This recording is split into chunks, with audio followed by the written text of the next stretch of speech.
Welcome in here to La Rosa's Field at Kibler Stadium, Mount Orab, Ohio. We are on the campus of Western Brown High School tonight for this non-conference matchup between the Jackson Ironmen and the Western Brown Broncos. I'm Greg Liming here with Rob Bowman. Well, we traveled out, kind of doing a little bit of back and forth here. Traveled out to Chillicothe last week. Now Jackson heads out here. We went out to Jackson last year. One of the premier facilities in the state of Ohio, has to be one of the top, especially in Southern Ohio. But this is a good Jackson Ironman football team. Coming off a tough loss to Wheelersburg, which is always a really good program down there in Southern Ohio as well. Southeastern Ohio, I guess we will call it. But Western Brown still kind of, trying to find their footing. Still the sophomore quarterback. We talked with, Coach Simmons on the pregame huddle and just talked about his growth and how he's getting better and better each week. Unfortunately, Broncos are dealing with some injuries right now. Some of their key players, most notably Ty Spalding, but do have some good news on that, which we'll talk about later. But again, not playing tonight for sure is Spalding and some other guys. Western Brown, they've shown flashes, especially offensively, where they've had some really good drives and they either just can't quite finish it off or they get stuck behind the sticks because of some penalties. I think after 3 games in, we're kind of getting into the middle of the season here. I think Coach Osborne on that offense and as well as the defensive side kind of maybe looking to take that next step and put a whole game together and try to, come away with their first win of the season. And one of the things you can do in those situations, a lot of the issues for Western Brown this year have been self-inflicted, a lot of penalties and a lot of mental mistakes, errors. He talked about that in the pregame huddle, coaching some things there. They've missed possessions and players not speaking up and that type of thing. Well, it looks like we are getting ready to do the national anthem here at Western Brown as I think it's the ROTC color guard will go out, and it looks like we're going to have over on that far side, maybe the choir is going to sing the national anthem tonight along with the band. So some of them making their way out on the field here tonight. Again, it is homecoming here at Western Brown. We had the homecoming parade that came right down the middle road of the school campus here and right behind our press box that we're in. So big night here at Western Brown as they welcome the Jackson Ironmen to town. Jackson always travels with a great crowd, very, very loyal following with the Jackson Ironmen. But again, Western Brown still looking for their first victory of the season. And like we said, they've come close. They've had some really close games. And we'll go ahead and take a break, and we'll be right back on 99.5 The Edge. Gotcha. Is this that Alma song mater, thing? I think. Yeah. It tricked me. All right, we might have to do like 2 here. Probably. At the heart of our community and cheering along with you, Merchants National Bank has been your local bank for over 145 years. Just like our team on the field, we're committed to hard work, teamwork, and supporting our community. Whether you're saving for the future, buying your first home, or growing your business, Merchants National Bank is here to help you reach your goals. Stop by any of our convenient local locations or visit online at merchantsnat.com. Merchants National Bank, a real community bank. Member FDIC, equal housing lender. Your plan is ready. It's time to build. At CMT Components, we design and manufacture quality building materials for your custom job. If you need metal panels and trim, trusses, or even a complete pole barn package, we do it all, including delivering right to your job site. To get started, call us at 937-446-3400. You can also check us out online or stop by our office in Sardinia, Ohio to discuss your plans today. Let's get building. Southern State Community College celebrates 50 years of educating our community. From humble beginnings, Southern State has evolved to become a cornerstone of accessible education, offering flexible learning that includes a growing number of online classes and fully online programs. Southern State Community College empowers you to succeed quickly with a very affordable tuition rate when compared to many four-year institutions. Call 800-628-7722 or apply online at sscc.edu. Hey, sports fan!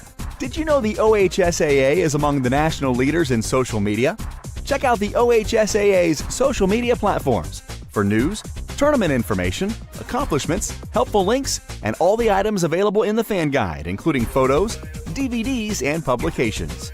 Check out OHSAA Sports on Twitter, Facebook, Snapchat, and Instagram. And who knows, you may be the next featured face. Trying to find a durable new look for your retail office, house, garage, or new barn dominium? Higgins Steel Roofing and Siding has added 2 new profiles within the past year that would make great options. A heavier 26-gauge metal board and batten with several colors to choose from adds a fresh new look to any project regardless of size. Or come in and check out our new options for standing seam. If it's steel roofing and siding, it comes from Higgins. Located in Hillsboro and Jackson, Higgins Steel Roofing and Siding, family owned and operated since 1958. What we believe matters because it shapes who we are. At First State Bank, we believe in rural communities. We have since our start in 1884. We're proud of where we come from. And while others have come and gone, we've remained because standing by the folks you believe in is what a real local bank does. First State Bank, built on belief. Finding that missing shin guard, remembering whether it's a home or away game, getting the right kid to the right playing field on the right day. Why are simple things sometimes so complicated?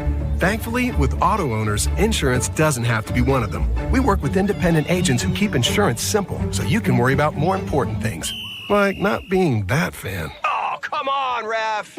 That's simple human sense. Your local auto owner's agent is Cooper Tarvin Insurance. Call 513-752-9960 or visit ctinsurance.net.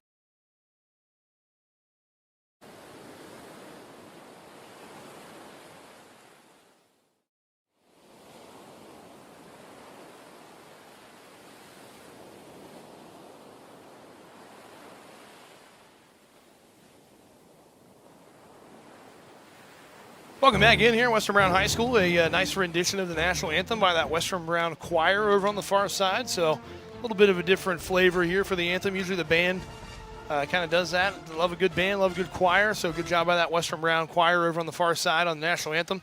We're going to go ahead and start our talking about these teams that will be featured here tonight. Starting with the visiting team on the scoreboard, the Jackson Ironmen. They are led by head coach Andy Hall, who is in his 19th season as a varsity football coach.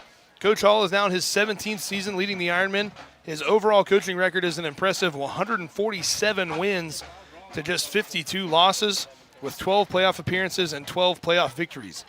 Jackson a season ago is coming off a 9-3 overall season, a perfect 5-0 in the Frontier Athletic Conference, which crowned them the champions of that always tough Frontier Athletic Conference last year. Their season started a little slower than they are used to a season ago at 3-2, but they finished the regular season undefeated and entered the playoffs, beating New Philadelphia in a tight game 21-14, but their season was ended the next week by Bishop Watterson, a tough score 34-0, and Bishop Watterson would go on to win that Division III state title last year. So obviously ran into a very good team in the second round of the playoffs last year. Currently the Ironmen are 2-1 with wins so far in the season over Little Miami and Gallia Academy. And I mentioned before, coming off a loss a week ago on the road at Wheelersburg, always a tough game and a really good program down there in Wheelersburg.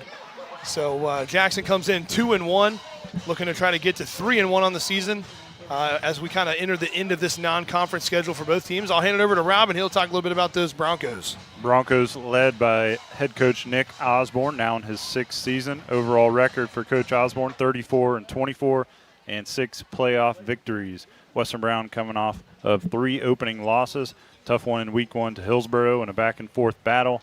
Another difficult loss versus out-of-state opponent Simon Kenton. That one was close until the 4th quarter. Simon Kenton kind of laid the gas down there and pulled away early. And most recently they lost on the road versus Chillicothe. Cavaliers able to run for more than 400 yards against the Broncos. Broncos looking to get back in that win column versus a Jackson team that is always an extremely difficult opponent to face. Coach Osborne talked about in that pregame huddle, he's got a relationship that he's built with Coach Hall over these years, and they've kind of become close, and they have those conversations in the offseason and like to bounce some ideas off of each other. They like to run 2 very different offenses. Jackson more of a heavy set, pro-style formations, like to run the ball a lot. They stay pretty balanced. They'll throw it as well, but mostly dominated by their run game. They've had some spectacular running backs over the last several years. Yeah, we were kind of talking before the game there. Cade Wolford is, I believe he's at Akron, I think. It's either Akron or Toledo, one of the two. I think it's Akron, and he's getting, I think, first-team reps as running back as a sophomore. So His brother Bodie will be the quarterback here tonight. He's a senior. So we'll talk about some of those key performers. Honestly, it was kind of hard to find a lot of stat information on Jackson, but we do have some of their key performers. I did watch a little bit of the Little Miami game. It was on YouTube. I think Southern Ohio Sports Authority did that one, broadcasted that one live. So some of the key performers that we'll watch out for Jackson. Senior wide receiver linebacker number 3, Charlie Woodard. Quarterback number 5, senior Bodie Wolford. Senior wide receiver defensive back number 7, Ryan Simons. And junior running back defensive back number 21, Gavin Seitz. So those will be some of the key performers for the Jackson Ironmen.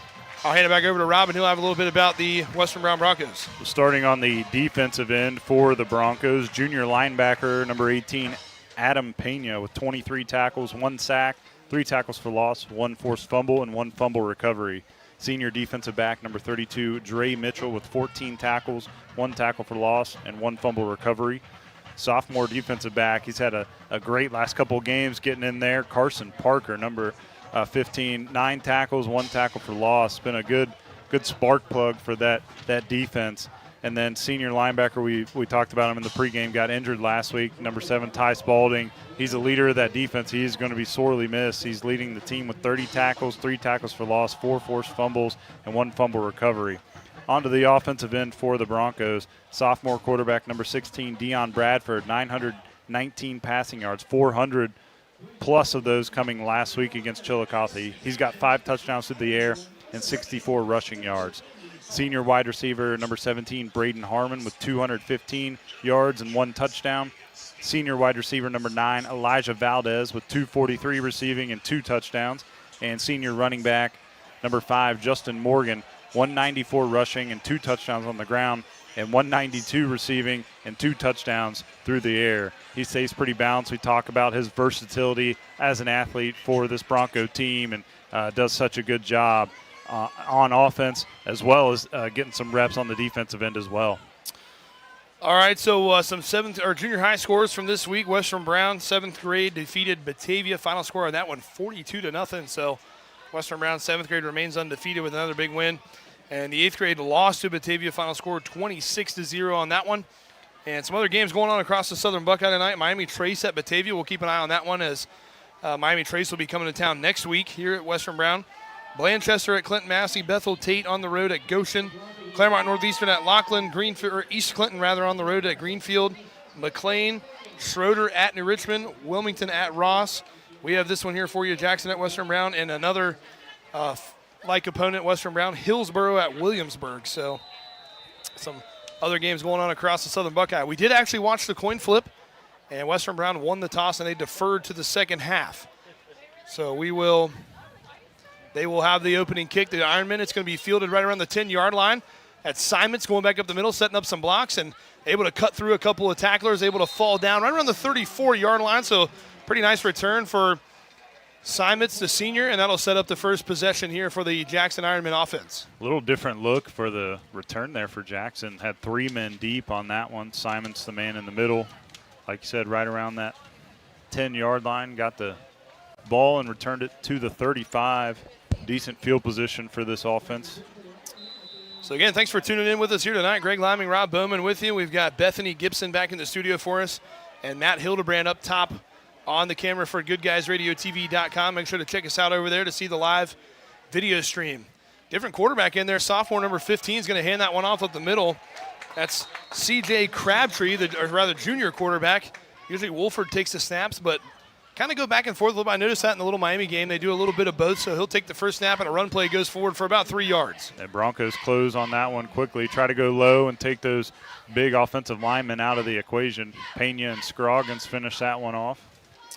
So they're going to give him 3 up to the 38. It'll be 2nd down and 7 with 11:27 to go here in the first quarter. Ball snap. They're going to hand this one off. Tries to bounce back up the middle. Simons and Lakin Deals are going to be able to drag him down from behind. Does fight forward for a couple of yards, but it's going to make it down about a 3rd and 5 from the 41, 3rd and 4.5. That was a great play from Deal, too. He's on the left side of that defense. Running back cut it back from the left side, from the right side to the left, away from Deal, and Deal's able to get up off the ground and make a good play for only about 2 yards. So they're going to call it 3rd and 5. Ball's right on the 40-yard line in the middle of the field. Same formation, 2 men in the backfield. behind Crabtree. He's ready for the snap. One receiver lined up out wide to the right.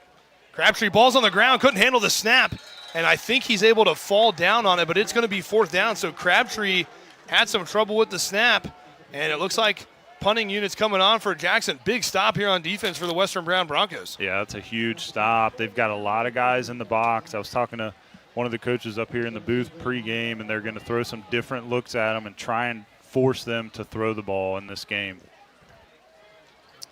So Harmon back deep to receive the punt for Western Brown. Number 33, Thatcher Brown will kick it away. A nice end-over-end kick. Really good-looking punt. And Harmon's going to let it bounce. Couldn't quite get his footing underneath of it. Takes a Jackson roll down inside the 15-yard line. Looks like they're going to down it right around the 12-yard line. So, again, a big stop for the Western Brown defense to start this one out. Able to get a quick 3 and out. And, again, I'm not sure if Bodie Wolford is he was warming up out there. I saw number 5 warming up, so not sure if he's just kind of – if they're going to do a little bit of double duty here or if he had some kind of pregame issue maybe or something. Not exactly sure what's going on, but Crabtree had a little trouble with the snap. Gives Western Brown a chance to get off the field. A great start for that defense. Get a 3 and out, get off the field, give your offense a chance to take the lead. So Western Brown will have it with 10:02 to go. They spotted on the 12-yard line. Western Brown is headed from right to left on your radio dial here in this first quarter over towards that north end zone by the Mount Orb Elementary. Handed off to Morgan up the middle, keeps the feet turning, bouncing off tacklers, able to fall forward up around the 16-yard line. So a nice little tough run on first down is going to set up second down and medium. And just a zone read to that inside. Morgan does a great job bouncing off of that initial contact and picks up 4 yards on that opening play. Give him a little more breathing room away from that shadow of the goalpost. Morgan kept those feet turning. It looked like he was going to be stopped pretty quick and just kind of slipped through a few tackles and fought for a couple extra yards to make it 2nd and 6. Bradford takes the snap, throws over the middle. Pass was a little bit behind the intended receiver, Peyton Day. It'll fall incomplete. It's going to bring up the first 3rd down for the Western Brown offense. A crossing pattern there in the middle. Day crossed with Valdez, I believe, and a little bit behind Day there. Was a good look, though. So it's going to be 3rd and 6. Ball still on the 16-yard line. 9:25 to go here in this first quarter. Bradford in the shotgun. Western Brown will go empty this time. 3 on the left, 2 on the right. Ball's on the far side of the field on the right hash mark. Bradford claps his hands, tries the hard count, and now looks over to Coach Osborne for the final play call here. 10 seconds on the play clock. Western Brown taking their time here on this 3rd down, trying to get it right. Empty set. Bradford takes the snap. Double step drop, now has some pressure, rolls out to his right, able to slip out of a tackle, but not able to get away as they're going to bring him down for a sack all the way back to about the original line of scrimmage. It looks like maybe even farther back than that. And Western Brown's going to have to punt it right back away to the Ironmen. It brought some pressure right up the middle, forced Bradford out of the pocket, tried to roll over to his right side and just didn't have any outlets over there right away and got pulled down. Looked like he was going to be able to get out of there, but then they got him around the shoelaces and brought him down. A change here as Aiden Jetter will be doing the punting duties. Ty Spalding was punting the ball for Western Brown when they had to do that while he was in there, but with the injury, it'll be the left footer Aiden Jetter. A little bit of a high snap, but he handles it. Nice end-over-end kick. Will bounce right around the 40-yard line. Takes a Western Brown bounce and now checks up just about the 47-yard line or 48-yard line, just shy of midfield. So Jackson will have good field position coming out here for their second possession inside Western Brown territory on the 47-yard line. So a little bit of a slow start here for both of the offenses, kind of trying to get their footing going. And, Rob, one thing we talked about watching these guys warm up, this Jackson offensive line is massive. They have some big kids on that offensive front. This has to be one of the biggest offensive lines in the state. I mean, they've got – this is a college offensive line you're seeing if you're watching on Good Guys Radio TV. A lot of beef up there. I mean, the right side of that offensive line goes a little over 600 pounds. I mean, they got some big kids. This time they're going to pitch it out wide. Simon's trying to get to the sideline, able to grab him by the jersey, stopped him for a second, and now they rally to the ball and bring him down, but a pretty nice gain. I think it's going to be short of the first down. It's going to be second down and short. Yeah, and that was that overload look that they like to run. They'll bring a tackle over from the left side over to the right side, and then they'll have a tight end as well. Big, heavy set, and Western Brown in the past has kind of struggled to adjust to that and get guys over, and Jackson loves to take advantage in those situations. So take it down to the 38-yard line now. It's going to be second down and 1 with 8 minutes to go in the first quarter. Still no score. One receiver out to the left, one on the right.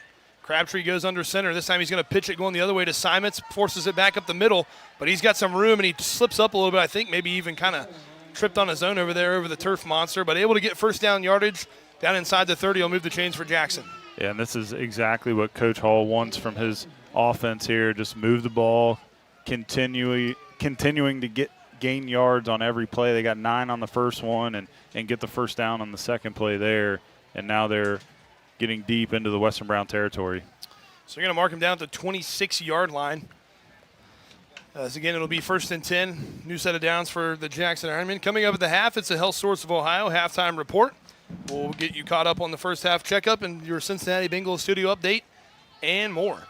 7:17 to go here in the first quarter. Same formation from Jackson.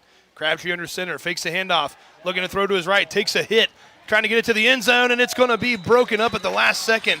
A little bit underthrown because of the pressure, I think, and that gave Dre Mitchell just enough time to knock it away from Woodyard, and that'll bring up 2nd down and 10. Carson Parker applying the pressure off that right side of the defense, left side for that offense, got to the quarterback right before he threw that one, and then Dre Mitchell makes a great play coming up underneath of that, able to bat it away. So first passing attempts for Jackson falls incomplete. It'll be 2nd down and 10. Good coverage again by Mitchell. Receiver had a step, but Mitchell was able to close it down at the last second and got his fingertips on it to knock it away.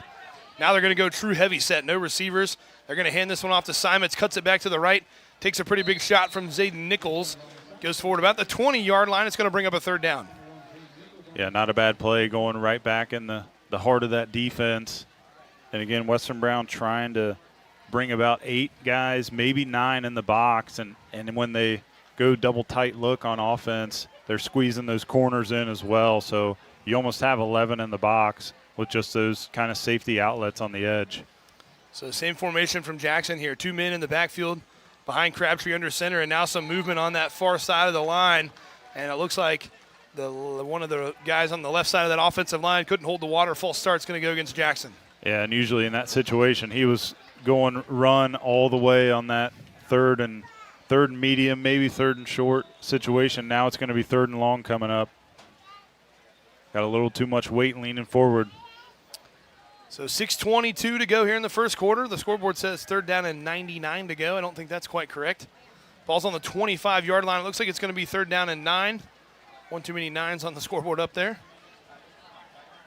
So another 3rd down opportunity here for the Western Brown defense. This time they'll go receivers out wide, and now they blow this one dead again. And Western Brown's going to spin their first time out. And they're going to talk things over here with this 3rd and 9 coming up with 6:06 to go in this first quarter. We'll take a really short break. We'll be right back on 99.5 and GoodGuysRadioTV.com. Our business is helping you grow.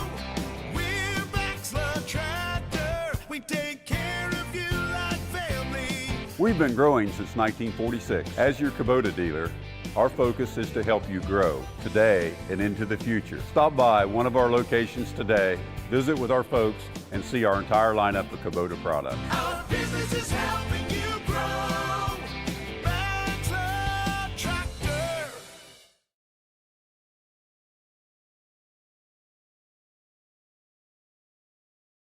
Welcome back in here. 3rd down and 9 coming up. 6:06 to go in the third quarter. But again, Rob, if they're not watching on Good Guys, this offensive line goes 6 foot 275, 6'5", 290, 6'3", 300, 6'5", 305. I mean, 6 foot 240 is the center, is the smallest guy on the offensive line. They got some. I would expect to see quite a few of those heavy packages from them, especially in short yardage situations. I don't think there's any exaggeration either in those stat lines. Crabtree goes under center, pitches out. Simons cuts it back up the middle, now bounces back out towards the sideline. He's knocked out of bounds, but I think he's going to have enough yardage for the first down. So 3rd and 9, they go with the run play, and it pays off, and that'll move the chains and a new set of downs for the Ironmen. Yeah, it'll be a first 3rd down conversion for them, and they just got enough on that left side with the toss sweep to Simons on that left side. And also at this point in the field, we watched Thatcher Brown. We called his name last couple of years. The kicker for Jackson was making some 40, 45-plus yarders in warm-up, so he's got quite a boot for a high school level kicker. So I would assume anything inside this red zone territory, they're counting on 3 points. A little bit of a high snap, but Crabtree takes it, trying to get it to the outside, now cuts it back up the middle, spins towards the goal line. He's down, and no signal yet. I think they're going to mark him just short on the 1 yard line. So a nice run by the quarterback, C.J. Crabtree, takes it down inside the 5. It's going to be 1st and goal. And that was the play they were going to before Western Brown called the timeout on that 3rd down. Previously, they went right back to it there. And now they've got 1st and goal from the 1 yard line. So 5 minutes and 18 seconds to go in the first quarter. Ball is just outside the goal line on the 1 yard line. Crabtree will go under center, has 2 men behind him in the backfield. Crabtree takes the snap, hands it off, and now it's going to be another penalty flag. And looks like it's going to be offsides going against Western Brown, as I think Jackson would rather just have the play. It looked like the running back on that one, number 13, Seymour, was going to walk that one in, but it's going to be an offside, so mark it half the distance to the goal. They'll put it just outside the goal line now where it's still 1st down. And defensively, it doesn't hurt you very much, just 18 inches. So same formation here, 2 men in the backfield. Crabtree will go under center, ready for the snap, takes it, hands it off to Simons. Got hit right away, but able to keep the momentum going forward, and he'll fall over the goal line for the first score of the game. Number 7, Ryan Simons, punches it in for the touchdown, and Jackson leads 6-0 with the extra point coming up. A good series from the Ironmen to get things moving in the right direction for that offense. A lot of running for them. I don't think they attempted one pass on that series. They had the one deep ball that was deflected away from Dre Mitchell, but other than that, they kept it on the ground. So Crabtree to hold it down, Thatcher Brown to kick the extra point. Another good-looking end-over-end kick over towards the scoreboard on the south side. It's good, and that'll make it 7-0 in favor of Jackson. We'll take a break, and we'll be right back on 99.5 The Edge and GoodGuysRadioTV.com. Our business is helping you grow. We're Baxler Tractor. We take care of you like family. We've been growing since 1946. As your Kubota dealer, our focus is to help you grow today and into the future. Stop by one of our locations today, visit with our folks, and see our entire lineup of Kubota products. Our business is helping you grow.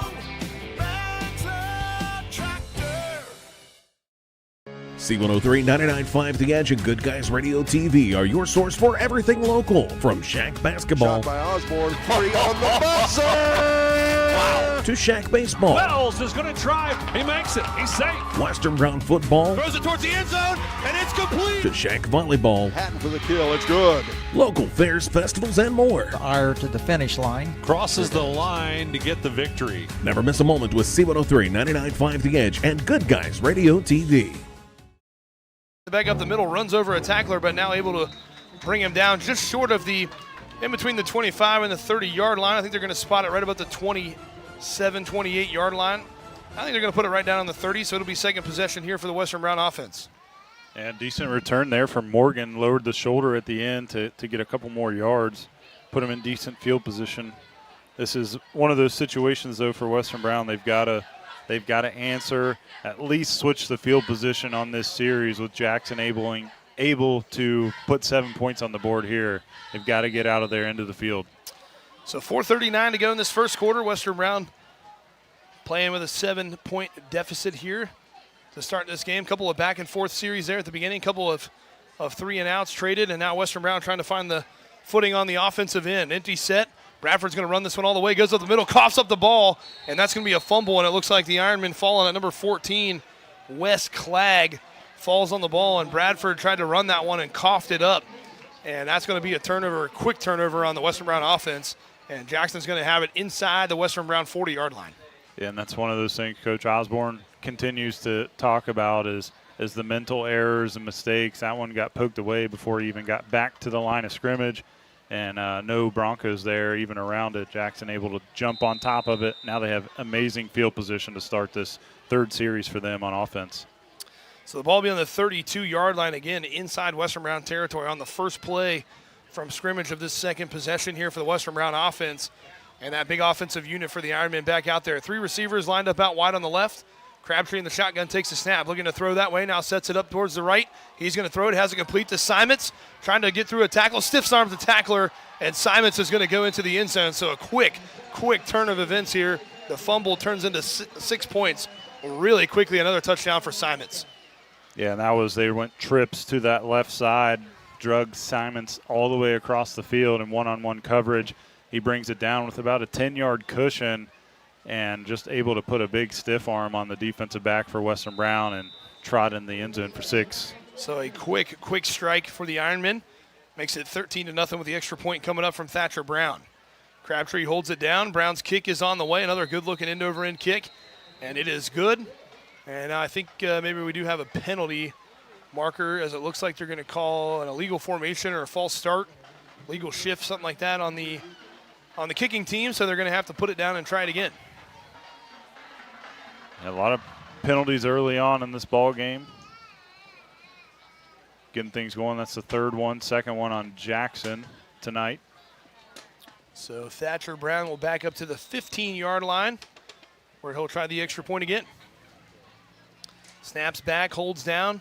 Another good-looking kick. And I'm telling you, Thatcher Brown has a boot. He can kick it way out there. That one's going to be fielded back there behind the south end zone. So, again, it's 14-0. We'll keep it here for in between these possessions here. But, again, you know, Rob, you're just talking about those kind of mental mistakes. A team like Jackson, you know, you can't give them those extra opportunities, those extra possessions. I mean, you see it right away. It's run, and then all of a sudden they pull one out and throw it and have a big play. And, you know, it's just one of those things. It seems like this offense for Jackson, once they get rolling, that's a hard train to get stopped. It really is. And when you got an offensive line like that leaning on you all game long, it wears you down, and the physicality of them up front. But like you said, the mental mistakes, Coach Osborne talked about needing to eliminate those against this Jackson team. He talked about how well coached they are and how disciplined they are. They don't make a whole lot of mental errors and have a lot of penalties usually. So that's something they need to capitalize on their end. Brown's kick's going to be fielded right on the 10-yard line by Justin Morgan. Trying to set up some blocks, takes a big shot, but able to get through it. Now it's going to be spun down about the same spot as last time, maybe a little short of the 30. I think they're going to spot him. Looks to be on about the 27-yard line, 28-yard line. So Western Brown offense coming right back out after the quick turnover and score from Jackson. And again, you know, we actually saw the coin flip for once. Western Brown will get that ball after halftime, but you can't dig yourself too big of a hole, especially with a team that can run the ball like Jackson. Yeah, and you still got time in the first quarter here, 4 minutes and 20 seconds left. They've got to get something going here offensively on this series. 4 minutes and 20 to go, like Rob just said. Bradford takes a snap. He's going to hand this one off to Morgan on that right side, fighting through some tackles, trying to get up forward. Goes past the 30 to about the 30.5, we'll call it, yard line, where it's going to be second down at about 8. Not much going there, but moving the ball forward, cross that fresh set of downs, picks up 2 or 3 yards on that carry. Morgan's had some success here early on in the ballgame running, so we'll see if that's something that Coach Osborne continues to go back to throughout this game, try to keep them unbalanced defensively and not knowing when they're going to throw it, because we know Coach O loves to throw the ball around. So I have 2 receivers bunched out wide on the right. Morgan in the backfield with Bradford. Bradford takes the snap, hands it to Morgan. Some room on that left side, able to cut through back up the middle and falls forward again. And Morgan, again, we've talked about that, not a big guy, but does a good job keeping the legs turning, keeping the momentum forward, and that's going to move the chains for Western Brown. That was a big hole that opened up on that left side. Initially, he didn't get touched till he was about 6 yards down the field. Makes a good jump cut, picks up the first down. Got the chains moving, keep the momentum rolling. So we're going to spot it right on the 40-yard line, where it's going to be 1st and 10 with 3:15 to go in the third quarter. I believe that is the first down for the Western Brown offense, correct? So a little bit of momentum going here in this late in this first quarter. We'll see if Western Brown can keep it going and move the ball down the field and cut into this 14-0 early lead. They're going to hand it to Morgan again. Nice cut move back up the middle. Morgan fighting through all kinds of tackles and goes all the way to the opposite 45-yard line. A nice little 15-yard scamper will move the chains again. Yeah, and this is one of those things, too, is as a play caller, you love to see that, because now you've got the playbook wide open. You're having success on the ground with Morgan. We know what a prolific player he is, tremendous athlete, skillful. He's had some nice jump cuts here to start the ball game, and you've got them a little bit on their heels. Now you're into Jackson territory. So the ball's on the 45-yard line, right in the center of the field, just about the snout of that big Bronco out there in midfield. Going to hand it to Morgan again, going up the middle. Able to keep the legs turning, fights for a couple extra yards. A helmet flies off. One of the Ironmen lost his helmet, but another nice, tough run. Will be about 5 yards for Morgan. That'll make it second down and 5. And that one, he made more out of that than what it should have been. It looked like Jackson had him dead to rights at the line of scrimmage, but Morgan, like you said, kept those legs moving, pushes it forward right at the 40 now. That was number 10, Tate Rossler, that lost his helmet and is going to have to check out for the Ironmen. So that's a rule in high school football. You lose your helmet, you got to go out for a play. Minute 57 to go. Hand it to Morgan again. And he's going to keep the legs moving, keeps churning. They're going to give him 2 on the forward progress. It's going to bring up a 3rd down and 3 here for the Bronco offense. And you see the emphasis keeping it up the middle. And those offensive linemen sustaining those blocks and pushing the pile, trying to gain every yard possible. And they're going to need that against this big front of Jackson. So they're going to spot it right on the 38-yard line. It's going to be 3rd down and 3 with a minute 26 to go in the first quarter. Same formation for Western Brown. Bradford tries a hard count. No movement up front. Now he'll look over to Coach Osborne on the sideline for the final call. 13 seconds on the play clock. Bradford takes the snap, fakes this one to Morgan, actually pulls it down, and Bradford's got some room on the sideline. Gets knocked out of bounds around the 30. Going to be a nice little run, and that's going to move the chains again for Western Brown. It'll be 1st and 10 from the 30. And haven't seen that one on film too much either. I don't think we've seen Bradford pull one all year on that read, but gets the end to crash down inside and able to beat them to the edge, pick up the 1st down. Now they're at the 30-yard line with the fresh set of downs. But we have seen that. I mean, Bradford's a capable runner. He goes 6 foot 175. And I think that, again, that could be something that's very effective. You run the ball well with Morgan, and now you pull one out, kind of got the defense on their heels a little bit here. Now you got that end second guessing too. Is he going to pull it here? You got to maintain that discipline on the edge. Same formation again from Western Brown. 2 receivers bunched out far on the right. Hand it to Morgan again. Cuts it back to the right up the middle. Goes forward. He's going to fall down. Looks to be about a 2-yard gain. He's going to bring up 2nd down. You could already see that on that play with the defensive end on that right side for Jackson, kind of just setting the edge and hanging with the tackle there. So not wanting to crash as much on that play. So that pull was already affecting this defense. So they're going to give him 2 up to the 28, and that may be the final play of the first quarter. There's only 14 seconds here, and it looks like Western Brown not going to get up there and try to get one going quick with 18 seconds still on the play clock. So that's going to run us down to the end of the first quarter here, again, where the score is going to be 14-0 in favor of the Jackson Ironmen. We'll take a break, and we'll have second quarter action coming up right after this on 99.5 The Edge and GoodGuysRadioTV.com. At the heart of our community and cheering along with you, Merchants National Bank has been your local bank for over 145 years. Just like our team on the field, we're committed to hard work, teamwork, and supporting our community. Whether you're saving for the future, buying your first home, or growing your business, Merchants National Bank is here to help you reach your goals. Stop by any of our convenient local locations or visit online at merchantsnat.com. Merchants National Bank, a real community bank. Member FDIC, equal housing lender. Your plan is ready. It's time to build. At CMT Components, we design and manufacture quality building materials for your custom job. If you need metal panels and trim, trusses, or even a complete pole barn package, we do it all, including delivering right to your job site. To get started, call us at 937-446-3400. You can also check us out online or stop by our office in Sardinia, Ohio to discuss your plans today. Let's get building. Southern State Community College celebrates 50 years of educating our community. From humble beginnings, Southern State has evolved to become a cornerstone of accessible education, offering flexible learning that includes a growing number of online classes and fully online programs. Southern State Community College empowers you to succeed quickly with a very affordable tuition rate when compared to many four-year institutions. Call 800-628-7722 or apply online at sscc.edu. Hard on that carry. Remember, 99.5 The Edge is your home for the Ohio University Bobcats. The Cats are on the road tomorrow at The Ohio State University tomorrow, September 13th. Pregame coverage begins at 5:30, kickoff at 7 p.m. right here on 99.5 The Edge and C103. Bradford's going to fake the handoff, looking to throw it, has some pressure, now rolls out to his right, throws it late. The pass was tipped. It was intended for Peyton Day. It's going to fall incomplete, just didn't quite get enough air on it, some pressure really quick. Off of Bradford's left side, had to roll out and just couldn't quite get it there. Yeah, he was trying to get that post route on the left side and saw that pressure coming on the blind side, immediately had to roll out and go to his second option, and Jackson was ready for it. So first 4th down here for Western Brown, 4th down and 7. They'll have 2 receivers lined up out on the left. Morgan's off the right side of Bradford in the backfield. Bradford ready for the snap, takes it. They're going to go for it on 4th down. Rolling to his left a little bit, now throws it late over the middle, has it complete to Peyton Day. He's upended, but inside the 10-yard line. And a big 4th down conversion for Western Brown. It's going to be 1st and goal. That's huge confidence play there from Bradford, standing in the pocket, knows he's going to take a shot late, but puts a great ball on Day, able to pick up the first down, now 1st and goal for the Broncos. Again, sticking around after the game as we honor tonight's standout player as the 99.5 The Edge player of the game. So they're going to spot him on the 9-yard line inside. 1st and goal here to go for Western Brown. 10:55 to go in this second quarter, trying to score their first points of the night. Bradford takes the snap, hands it to Morgan, goes off that left side. Morgan fighting for some yards. Morgan goes down. No signal yet. And it looks like they're going to spot him about a football length short. I mean, they are just short of the goal line where it's going to be second down and inches to go into the goal. They got a crease on that read off the left side, right on the hip of number 77, Emmanuel Gibbs.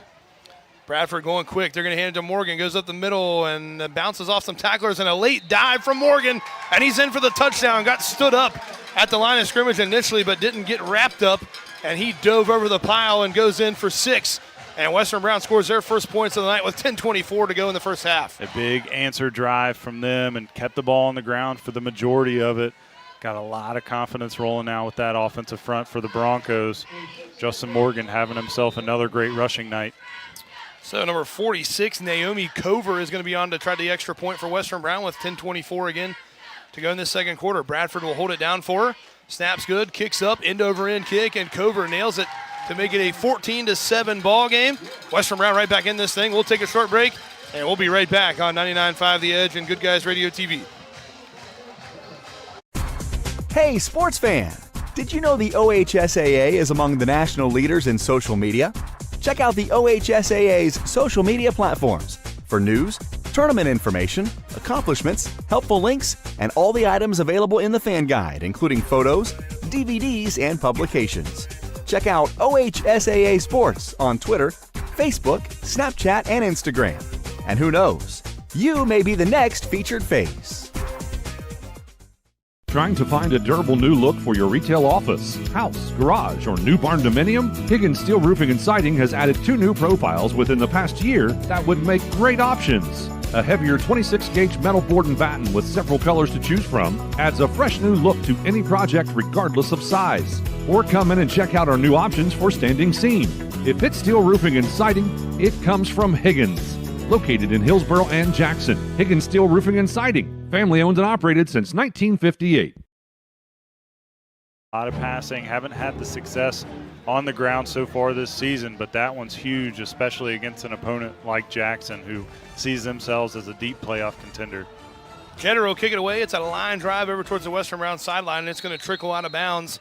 So the left footer, Jetter, knocks it out of bounds. He kind of throws his hands up in the air and looking at Coach Chaz Patton saying, man, I don't know, I'm trying to keep it in, but just couldn't quite do it. It'll go out of bounds, so it'll be a penalty. I think we've decided they spotted on the 30-yard line, so just about where most of the returns have been, or 35-yard line it looks like. So Jackson coming back out trying to answer after a touchdown drive from Western Brown. Well, you said it. That's a very, very I don't want to say, well, it looks like they're going to have him re-kick this one, so maybe Jackson decided to back him up some and make him re-kick it. So not sure exactly what the call is going to be. Jetter's still standing around the 40-yard line, but I think he's going to have to kick it from the 35. So I think they're going to, I guess that's an option. You can accept it and make him re-kick it. I haven't seen that a lot. Usually they just take the ball and the penalty out of bounds. Some late subs running in for the Broncos on the kicking team here. But a very methodical kind of run-oriented drive that we haven't seen a lot from Coach Osborne over the past, well, really in his tenure since we've been here. They've been able to run the ball effectively when they need to, but that drive was almost exclusively all run. So, like you said, a big statement against that big offensive front. There's some of those guys play defense as well for Jackson, the big defensive front. This time Jetter kicks it in a little trouble handling it down there. Is number 21, Seitz, but he scoops it up now, heading back over towards his own sideline, trying to pick up some blocks, and he's all the way up past the 40 before he's finally knocked out of bounds around the 45-yard line. So Seitz, looked like that one might have gone out of bounds too, but Seitz decided to try to reach up and snag it. Had some trouble, but scooped it up and ran it all the way across the field to the far side, all the way up to the 45. So a nice return from Seitz, where Jackson will have it for their next possession. Yeah, it's a big return, especially after the drop. It kind of looked like the ball was, again, curving towards the sideline, decided to throw his hands up and try to catch it, and got himself a pretty good return, running all the way back towards that Jackson bench from the left side all the way over to the right sideline. So it'll be 1st and 10. Crabtree still in there at quarterback for the Jackson Ironmen. 10-13 to go in the first half. Again, Jackson leads 14-7 over Western Brown. Hand this one off up the middle to Seitz, and he keeps the legs turning, falls right down around midfield, right around the 50. Looks like that's where they're going to spot him for a 5-yard gain. It'll be 2nd down and 5. And come right back at the Broncos with the read of their own off that right side. Seitz lowers the shoulder, picks up 5. Good start for them. Now they've got the ball right at midfield. Again, thanks to our season sponsors, including Higgins Steel Roofing, CR Deals, and John Wood Insurance. Ball is on the 50 on the right hash mark. Jackson is now headed from right to left on your radio dial here in this second quarter. Crabtree takes the snap, takes a couple steps to his left, now sets up for the throw. He's going to throw it. Nobody covering number 3 out here on this side. Woodard takes it down inside the 40 to about the 37-yard line. So a big gain there on the one of the few passing plays for Jackson, but a nice connection makes it 1st and 10 for the Ironmen. That might be the first completion they've had in the ball game, but a good throw and nice run after the catch as well. Now they're into Bronco territory. Some big skill position guys for Jackson, too. Woodard goes 6'3", 195. They got a couple of tight ends that go 6'3", 6'4". Some big skill position players for the Ironmen as well. One receiver lined up way back off the line of scrimmage. They're going to hand this one off. Simon's up the middle, and he's slung down by the freshman, Lakin Deal. Does go forward for a yard or two with the forward progress. Maybe 2 yards or a yard. They're going to mark it a yard. It'll be 2nd down and 9.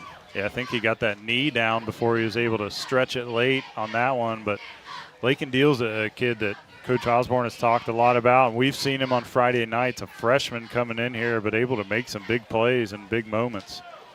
So they're going to give him a yard up to the 36, 8:40 to go in this second quarter. It'll be 2nd down and 9. Broncos still trail by 7. Crabtree hands this one off. Simon cuts it back up the middle, makes 2 men miss, and now cuts it to the outside. Dre Mitchell is trying to beat him to the pylon, and he's going to stiff arm him, and Simons is going to go in for the touchdown. What a run by Ryan Simons as he danced around a few tackles and cut it all the way to the right up towards that front pylon, and he takes it in for 6 more for Jackson. Simons accounting for all 3 touchdowns for the Ironmen. 2 on the ground, 1 through the air. That one a big run for Simons, able to bounce that from the left side all the way over to that right pylon. Simons with a couple of really nice jump cuts in the middle of that defense, and Dre Mitchell got turned around, almost was able to run him down before he went across the goal line, but Simons punches it in. Thatcher Brown to add the extra point and a line drive kick, and it will be good. Makes it a 21-7 ball game, 8:26 to go here in the second quarter. We'll take a break. We'll be right back on 99.5 The Edge and Good Guys Radio TV. What we believe matters because it shapes who we are. At First State Bank, we believe in rural communities. We have since our start in 1884. We're proud of where we come from. And while others have come and gone, we've remained because standing by the folks you believe in is what a real local bank does. First State Bank, built on belief.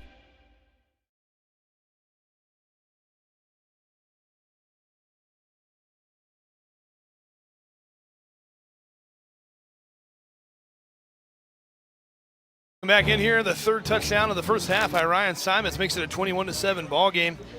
And Western Brown will have the kickoff here coming up momentarily. Want to give a shout out again to Bethany Gibson in the studio, Matt Hildebrand up top. If you haven't done so, check us out on goodguysradiotv.com. You can see the live video stream as well as hear the broadcast from Rob and myself. Brown will kick this one. Loudermilk's going to field this one about the 12-yard line, coming back towards the Western Brown sideline. Able to get through the first round of tacklers, and Loudermilk has some room. Gets a block from Morgan. Loudermilk down the sideline, finally pushed out of bounds, but all the way down to about the 35-yard line in Jackson territory. Another great return from Loudermilk, and we have seen some electricity from him. If he can get that momentum going, he is hard to run down. Yeah, he's been a great asset for this Bronco team, not only on the offensive end as a receiver, but especially in that special team side. He's had some great returns the last couple weeks against Chillicothe, and now putting one on the Ironmen and give his team great field position at the plus 35 now. And Coach Osborne talked about his top-end speed. He showed it off there, got through that first line of tacklers, and got a nice block from Morgan to get an extra 5 to 10 yards out of that. So 1st and 10 on the 35. Bradford in the shotgun, hands it to Morgan, going off that right side, takes a big shot this time. Number 1 comes flying in there. I don't even have a number 1. No, that's number 7. That's Simons. I thought that was a 1 on his back, but Simons just scored the touchdown, makes a big play there on defense to drop him for a 1-yard loss. That was a big hit there. Morgan looked like he may have had a gap, and Simons filled it quick. Big tackle for loss. Again, Ryan Simons, the senior, listed as a wide receiver, defensive back, 5'11", 195. And he's having himself a heck of a first half here so far. Back to the 36 now, second down and 11 with 7:43 to go in this second quarter. Bradford takes a shotgun snap, looking to throw this one. Has good protection, is going to throw it over towards the sideline. And a little too high, incomplete, and a flag comes out late as the pass was intended for Peyton Day over on the far side. Too high out of bounds, but they're going to call pass interference, I believe, going against the defense. Yeah, that one came out kind of late. I don't know if it got stuck in the official's pocket there. But he's getting the signal to the head referee. And that was Crabtree on the back end. He's playing quarterback right now, so doing a little double duty on quarterback and safety work. So that came from the back referee. I think I did see him reach for it a couple times, and he kind of missed. So it looked like a late flag, but I think he was trying to get it a lot quicker than that and just couldn't get a hold of it. We see that every once in a while. So that penalty is going against Jackson. That'll make it even better field position now all the way down inside the 20 or 30-yard line, rather, to the 26, where it'll be first down and 10 and a new set of downs with 7:35 to go in the second quarter. Yeah, that's a big penalty now. It looked like it was going to be third and long coming up, but Broncos luck out on that one with the penalty on the overthrow. Morgan in the backfield off Bradford's left hip. Two receivers lined up out wide. They faked the handoff. Now they're going to throw it out wide. Has it complete. Valdez out there on the far side. Dances around down inside the 20 to about the 15-yard line. So a nice little throw and catch on first down there will make it second down and short. Yeah, a little bubble screen. They only had one player out there in coverage on the corner on Harmon.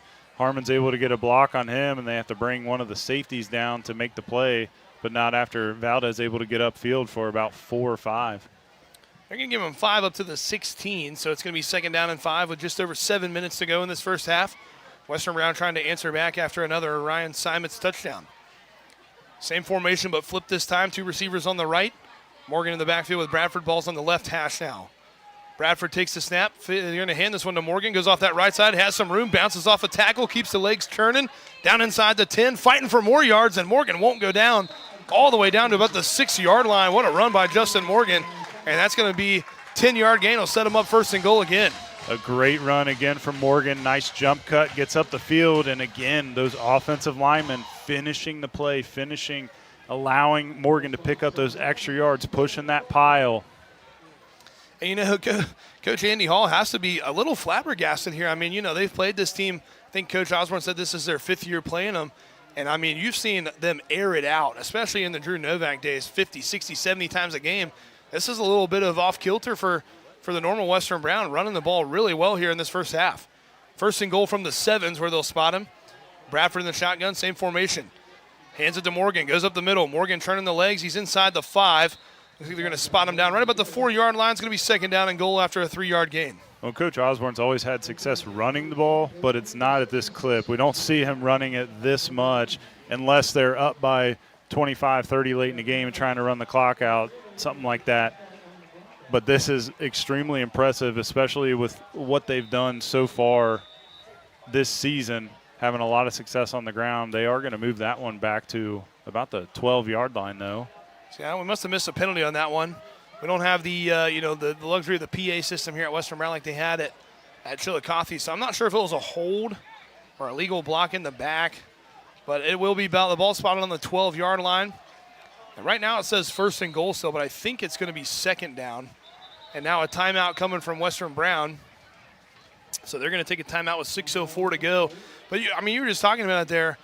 You know, we've been, how many years is this since we've been doing these football games for Western Brown? I think this is our 3rd or 4th year, and I'm not sure we've ever seen that many run plays in a row from a Western Brown offense. And now, granted, again, a little bit younger quarterback, still kind of trying to find his way. And, you know, I think we got a little spoiled in those first couple of Drew Novak years where he was throwing for 5,000, 6,000 yards a year. I mean, that's not something that happens very often. And, you know, Sutton had some of those games where he threw for a bunch of yards, but he did a lot of the running when he was playing quarterback. Now we're seeing Morgan kind of getting involved, and, that offensive line is winning up front, giving them some good lanes to run through.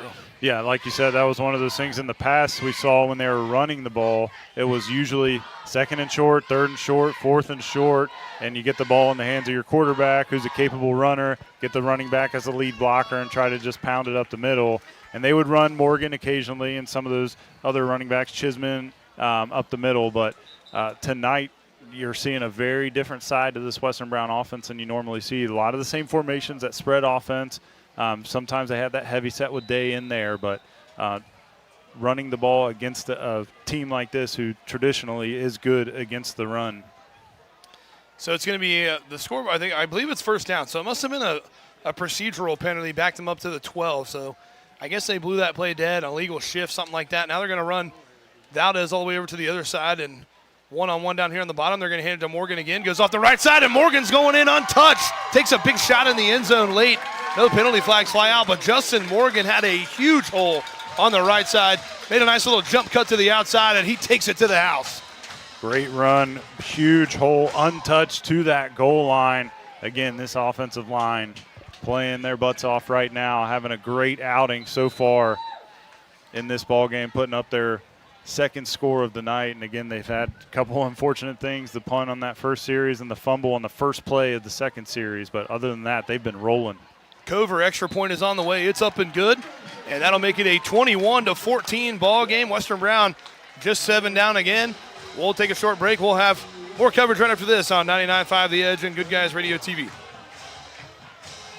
Finding that missing shin guard, remembering whether it's a home or away game, getting the right kid to the right playing field on the right day. Why are simple things sometimes so complicated?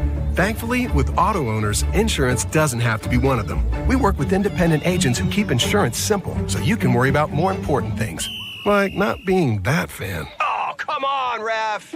That's simple human sense. Your local auto owner's agent is Cooper Tarvin Insurance. Call 513-752-9960 or visit ctinsurance.net. Here to Western Brown High School. Western Brown puts 7 more on the board, makes it a 7-point game again, 21-14. Jackson still leads. You take the fumble away, this is a different game, but Western Brown's doing a nice job running the ball, chewing up some clock, sustaining those drives. They punch another one in here to cut into that Jackson lead. Yeah, and this is one of those situations, too, for Jackson. You think you're stretching the lead, you got a 2-score game, and you're letting them hang around. This is a team that you do not want to let hang around in Western Brown, because they're having success on the ground right now and getting after you as well. That one was Dayton Calmer, fielded that punt on the bounce, cut it back over to the right side and slipped down right around the 30. I think they're going to spot it on the 32-yard line. So good coverage there by the Western Brown kick team. That time, Aiden Jetter just kind of kicked a grounder, took a big hop when it got to that second line there, and able to bring it down and return it for some positive yardage. But a pretty good job on the coverage team there for Western Brown. It'll be 1st and 10 from the 32. Jackson in their own territory. Crabtree will go in the shotgun this time. They'll go 4 wide, one running back there with him off his left. Wants to throw, going to throw it over towards his sideline. Has it complete, setting up some blocks. And now the tackle is going to be made by Elijah Valdez, but not before a nice gain. It's going to be 2nd down. Yeah, went to that tunnel screen off that right side, had the wide receiver lead blocking, and then those linemen releasing over to that right side to get to that second level. Able to pick up about 7 on that first down play. And I think a flag came out, but I think it was one of those sideline warning deals on Western Brown. So Coach Osborne kind of talking with that side judge there. So it is going to be 2nd down. They'll spot him just short of the 40-yard line. 2nd down and 3. Heavy formation this time from Jackson. Crabtree's going to run it himself. Looked like a little bit of miscommunication there. Now Crabtree just tries to put his head down, does go forward. He is going to have the first down, but it looked like he wanted to pitch it to Simons out towards the left, but then decided to run reverse field back the other way, able to make something out of nothing to get the first down, but a little shaky on the play there. Yeah, it looked like Western Brown had it covered up. They were trying to run just a double option there off the left side of the offense, and had 2 players ready for it on Western Brown's defense, had to cut it back and make something out of it, still able to pick up the first down. So it's up to the 44-yard line now, where it'll be 1st down and 10 with just over 5 minutes to go in this first half. Heavy formation again here from Jackson, 2 running backs behind Crabtree under center. Crabtree's going to hand it off to that first running back, takes a big shot. I believe that was Number 18 in there, Adam Pena laid the hit. It's going to go forward for about 4. We'll bring up second down and 6. And a new look, like we talked about, that defensive front for Western Brown, loading the box, but they're also going after the offensive linemen and trying to take them out of the game and not letting them get up to that second level. And that's allowing those linebackers and safeties to close on these inside run plays. So they'll spot him on the 49. They'll call it second down and 5. Same formation from Jackson.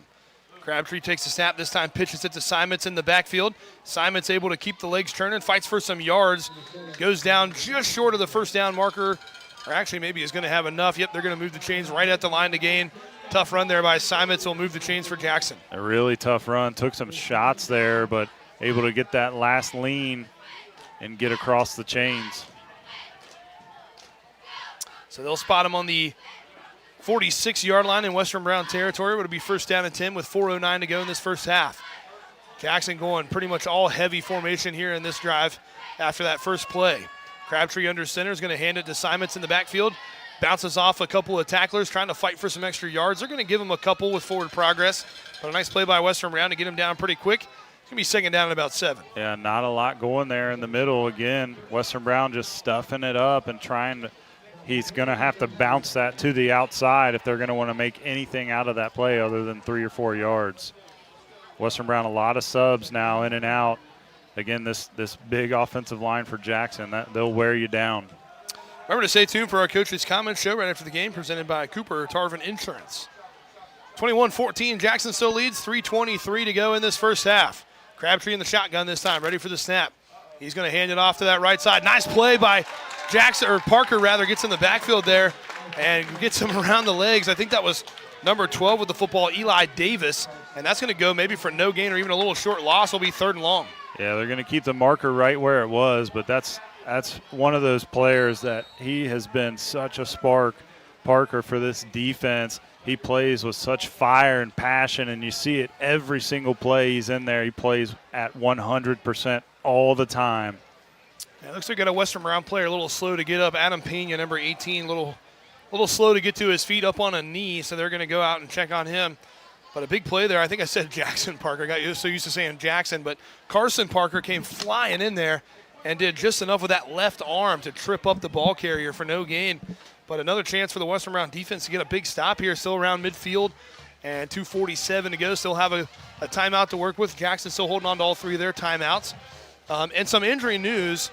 We were talking with Coach Osborne, and you heard him after the game at Chillicothe. It was pretty much a gloomy outlook for Ty Spalding. But now, the initial thought was maybe a broken bone type situation where he would have been done for an extended period of time. But now really kind of looking at a high ankle sprain situation. And, I'm not any medical professional, but they're eyeing that first conference game against Wilmington for him to try to get back. Yeah, and that's going to be crucial for them. He's such a leader for this team on and off the field. Plays both sides of the ball, special teams as well. So that's a player that they got to fill in a lot of places throughout this team. And it's going to be huge getting him back going against Wilmington. Good news for Adam Pena. He's able to walk off the field on his own power. Trainers are still kind of looking at him over here in front of us on the trainer table down here on the sideline. But good news that he was able to walk off on his own power. Big 3rd and 7 coming up from the 43. Heavy formation. They fake the handoff to Simons, looking to throw. Now going to throw it over the middle and has it complete. The Western Brown defender had a chance at it. Dove a little too late as they were able to get him down, but not before first down yardage, down to about the 32. So a big 3rd down conversion there for the Jackson offense. Aaron the flood off the right side, have all the levels covered there, and he goes to the middle concept on that about 10 and out route, able to catch it. And again, great coverage, just got out of the reach of those fingertips of the defender for Western Brown. I think that was Parker again. He made a late dive and just couldn't quite get his hand on it. And again, Pena over here on the sideline there, shining the little light in his eye, so probably looking for some concussion symptoms from him. Under 2 to go in the first half. Crabtree takes a snap, has some pressure, throws it late, has it complete, reverses field, and now Western Brown able to rally up to the ball and make the tackle. Nice throw on the run by Crabtree over to, I believe that was number 4 that time, Christian Gilliam. It'll go forward for about a 4-yard gain. It's going to bring up second down and 6. I see Jackson having to stray away from their traditional run game now, throwing it the last couple plays. Maybe that's designed to kind of get the defense to spread out again, open up the middle of the field. And now Lakin Deal runs on late. He's going to line up at linebacker on this spot. Usually see him on the defensive line. Now fakes a handoff. Crabtree trying to run over to the right. Zayden Nichols crashes down, can't get him. He goes forward for a couple more yards. That's going to be first down yardage inside the 20. And now Coach Andy Hall is going to maybe have to start using some timeouts here with a minute 8. They're going to have to pick up the pace here on about the 19-yard line. Yeah, I think if they can still huddle in this situation, got plenty of time, but with how they huddle and run plays, usually it's about 30 seconds between plays. So they're quarterback's still running over to the sideline to get the call. Still letting it run. 54 seconds to go. They do have all three of their timeouts. I would think after this play they're going to have to start using some of those timeouts. Don't want to give yourself too little a time to score. Again, Western Brown does get that second half kick. First and 10 from the 19. And now a late timeout coming in from the sideline as we heard the coaches up here to our right saying, I think I would call a timeout here. So Western Brown going to talk it over on defense. So 41 seconds to go. Again, we talked about Thatcher Brown has a big leg. I would say they're probably inside of his range, or at least where they would feel comfortable taking a chance on a field goal with him. So, probably the biggest thing right now is don't want to give Western Brown any kind of chance with the ball. They do get the ball back after halftime, Western Brown does, but another sustained drive by Jackson, and we're seeing them kind of starting to throw it a little bit more now here and there when they get in those, kind of have to in those third and long situations, but they're putting together another nice drive here against Western Brown. Yeah, and then part of that, too, could be situational with the half coming to a close here now. 41 seconds left remaining. Might feel a little pressure there to get the ball down the field a little bit quicker. But with their huddle and running the quarterback to the sideline, still taking their time between snaps. So Western Brown offense will trot back out after the talk on the sideline with the coaching staff. Again, we saw Lakin Deal run on late. I think Western Brown only had 10 players on the field there for a minute. Lakin Deal ran on late and jumped in a linebacker spot. Not something we've seen him do yet. Maybe just trying to fill a spot there. Pena was getting that attention over on the sideline. Haven't seen him go back in the game yet, but don't see him on the trainer's table anymore, so not sure if he's just kind of getting the last little check up here. 41 seconds to go. Crabtree takes the snap. Looking to throw, has some pressure now, has to roll out. He's going to throw it late. This one's up for grabs. Mitchell goes up high and knocks it away, and it's caught on the deflection. Number 4, Christian Gilliam, and the Jackson Ironmen catch a break as Mitchell went up high to knock it away, but Gilliam's there to scoop it up before it hit the turf, and Jackson scores a touchdown on the batted ball. And Broncos brought the pressure and got into the backfield, got to Crabtree there and able to get an arm on his arm. That ball goes sky high.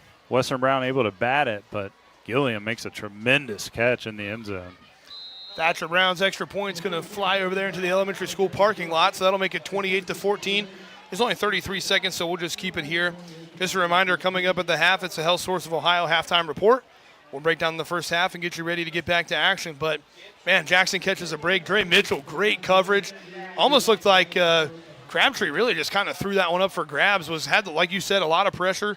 I think that was Peyton Day, came right up the gut, got in his face quickly, and he had to get rid of it, threw it up for grabs towards the end zone. A couple of defenders back there, and right place, right time. Mr. Gilliam dives on it for a touchdown before it can get to the ground. So a capped-off touchdown, long sustained touchdown drive there for Jackson. Again, makes it 28-14. Yeah, that was a huge play for them. It looked like that could have easily been intercepted, at least batted to the ground. And come away with 6 there is huge for them. So Western Brown will get the kick with 33 seconds to go. Again, they do get the second half kickoff as well. So if they're able to put together a long return again here for Loudermilk or Morgan, maybe they'll try a couple of shots towards the end zone. If not, we'll see what they decide to do. If they're backed up pretty far in their own territory, don't want to avoid disaster and cough one up again and give Jackson another chance for some points. Brown will kick it away. It's an end-over-end kick. It's going to be over towards that far side, fielded on the 10-yard line by Loudermilk. Coming back towards his own sideline, and a penalty flag flies in. Loudermilk gets up in and around the 25, but that was a pretty obvious block in the back there on the return. So that one's going to be backed up even farther for Western Brown after the penalty. Yeah, Loudermilk got upended and came down from about 8 feet in the air and landed pretty hard on his back, but he pops right back up now in that offensive huddle. That will be a block in the back against Western Brown. You know, I didn't play football, but that's one of those things that I would have never had to worry about because Loudermilk's fast. So when you get running that fast, you get bounce up higher in the air. I'm not very fast. Wouldn't have gone that high off the ground. I think I would have just been more of a skid there for me. So, but it'll be all the way back inside the 10-yard line. Only 25 seconds to go. Again, Jackson does have 3 timeouts. I don't know if Western Brown can just take a knee here. If Jackson decided to use their timeouts, could maybe force them into a 4th down situation where they would have to punt it away. I think we'll see more of the same of what we've seen with the handoff to Justin Morgan here. You don't want to cough it up back here and backed up in your own territory. And they don't have a timeout here. Bradford takes the snap, hands it to Morgan. A little trouble getting it to him, but able to get it to him late. Morgan stiff arms the tackler, gets pushed out of bounds. He's going to be right about the line to gain. Now they're going to mark him a little bit short, I think. So it's going to be 2nd down and short, but the clock will stop with 18 seconds to go. Yeah, just shy of that 1st down marker, but good run. Bounces that off the right side and gets a nice stiff arm at the sideline, too. So they'll give him 9, or 8 rather, is what the scoreboard says. 2nd down and 2. Looks like it's short 2 to me. Ball's on the just short of the 14-yard or 16-yard line rather. Again, numbers not my strong suit. So it'll be 2nd down and a short 2 with 18 seconds to go in the first half. Jackson leads 28-14. Bradford takes the snap, hands it to Morgan off that left side. Morgan bouncing around, I think falls forward, is going to have about what they need for the 1st down, so the clock will stop momentarily with 9 seconds. Now they're going to keep it running. 5 seconds to go, and I think that's going to be the final play of the first half. So they'll let it run down to no time left on the clock. Again, Jackson catches a big break. Had a nice drive. They were inside the 20, but catch a break on the deflection as Gilliam's able to scoop it up. So the score here at halftime is 28-14 in favor of Jackson. We'll take a short break, and we'll be right back with our halftime report right after this on 99.5 The Edge and Good Guys Radio TV. Our business is helping you grow. We're Baxler Tractor. We take care of you like family. We've been growing since 1946. As your Kubota dealer, our focus is to help you grow today and into the future. Stop by one of our locations today, visit with our folks, and see our entire lineup of Kubota products. Our business is helping you grow. Baxter Tractor. C103, 99.5 The Edge and Good Guys Radio TV are your source for everything local. From Shack basketball Shot by Osborne, 3 on the buzzer! to Shack baseball, Wells is going to drive. He makes it. He's safe. Western Brown football, Throws it towards the end zone, and it's complete. to Shack volleyball, Hatton for the kill, it's good. local fairs, festivals, and more. Ire to the finish line. Crosses the line to get the victory. Never miss a moment with C103, 99.5 The Edge and Good Guys Radio TV. At the heart of our community and cheering along with you, Merchants National Bank has been your local bank for over 145 years. Just like our team on the field, we're committed to hard work, teamwork, and supporting our community. Whether you're saving for the future, buying your first home, or growing your business, Merchants National Bank is here to help you reach your goals. Stop by any of our convenient local locations or visit online at merchantsnat.com. Merchants National Bank, a real community bank. Member FDIC, equal housing lender.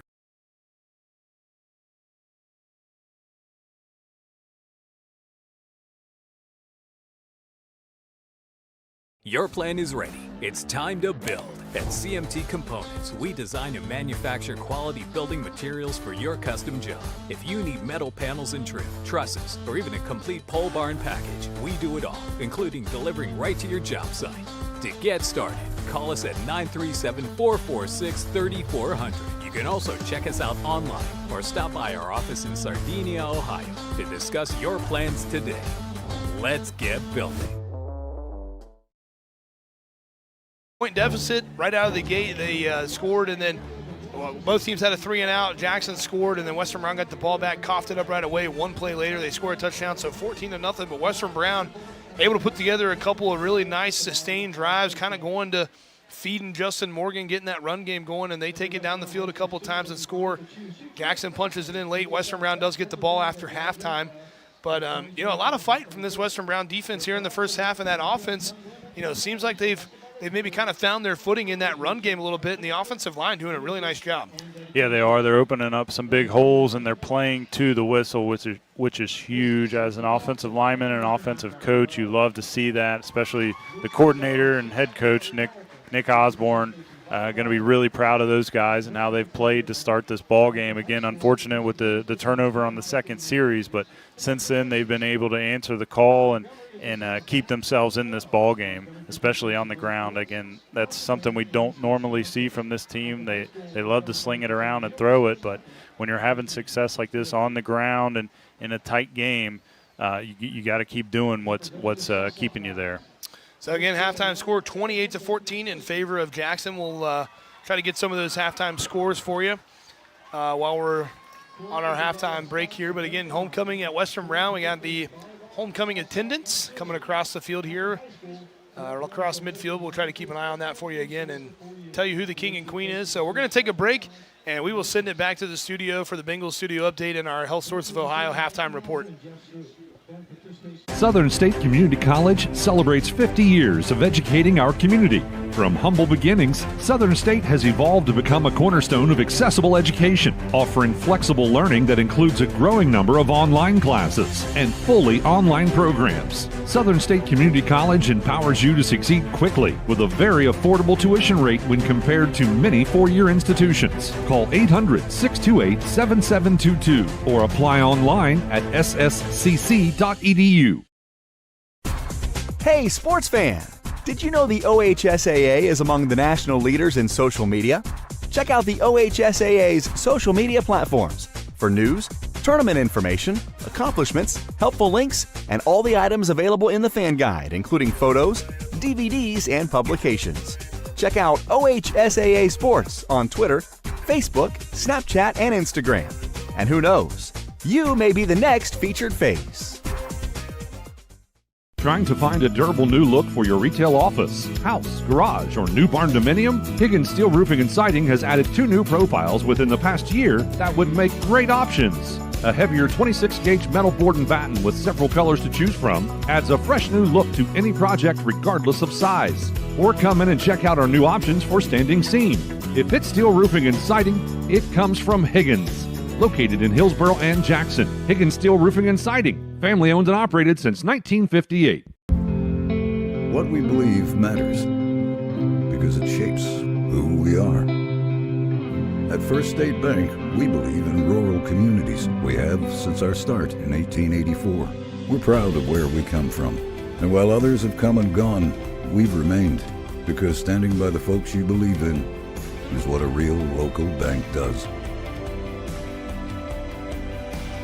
First State Bank, built on belief. Finding that missing shin guard, remembering whether it's a home or away game, getting the right kid to the right playing field on the right day. Why are simple things sometimes so complicated? Thankfully, with auto owners, insurance doesn't have to be one of them. We work with independent agents who keep insurance simple so you can worry about more important things, like not being that fan. Oh, come on, ref! That's simple human sense. Your local auto owner's agent is Cooper Tarvin Insurance. Call 513-752-9960 or visit ctinsurance.net.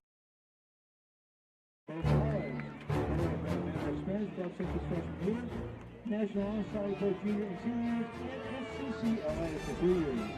Following graduation, she intends to pursue a degree in nursing at Northern Kentucky University. Christian is the son of Jackie Seibert. Christian serves as son of Jackie Seibert. Christian serves as the captain of the men's varsity soccer team and has played soccer all 4 years of high school. After graduation, he intends to attend a college for a degree in nursing.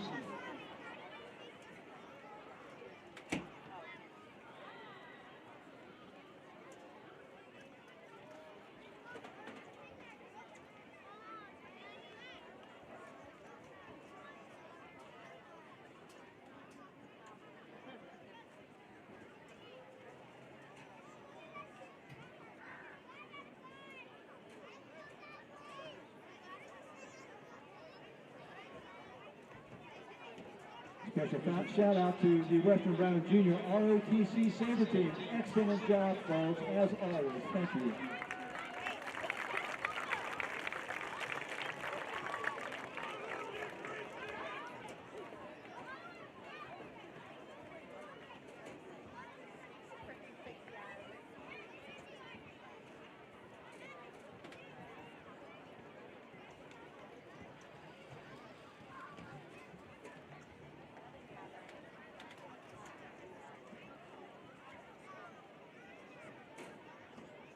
And now for that special moment, ladies and gentlemen, your 2025 Western Brown Homecoming King is Mr. Andrew Fight.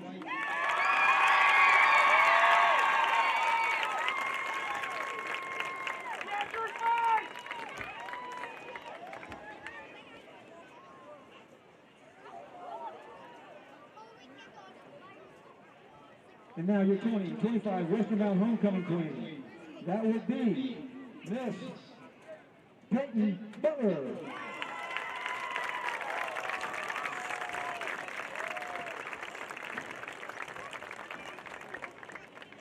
Special shout out and thank you to Mrs. Hannah Wedmore and to Melissa Brown for all their work in organizing our halftime ceremony tonight. Again, special thank you.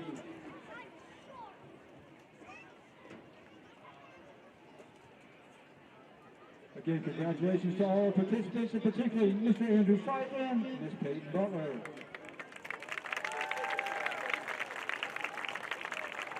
And I know everybody's waiting for that halftime program by the best band in Southwestern Ohio. You're going to have to wait for 2 quarters.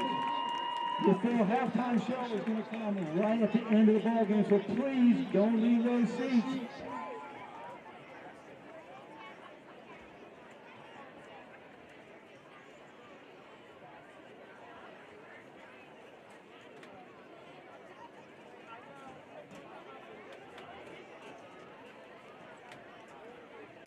Our business is helping you grow.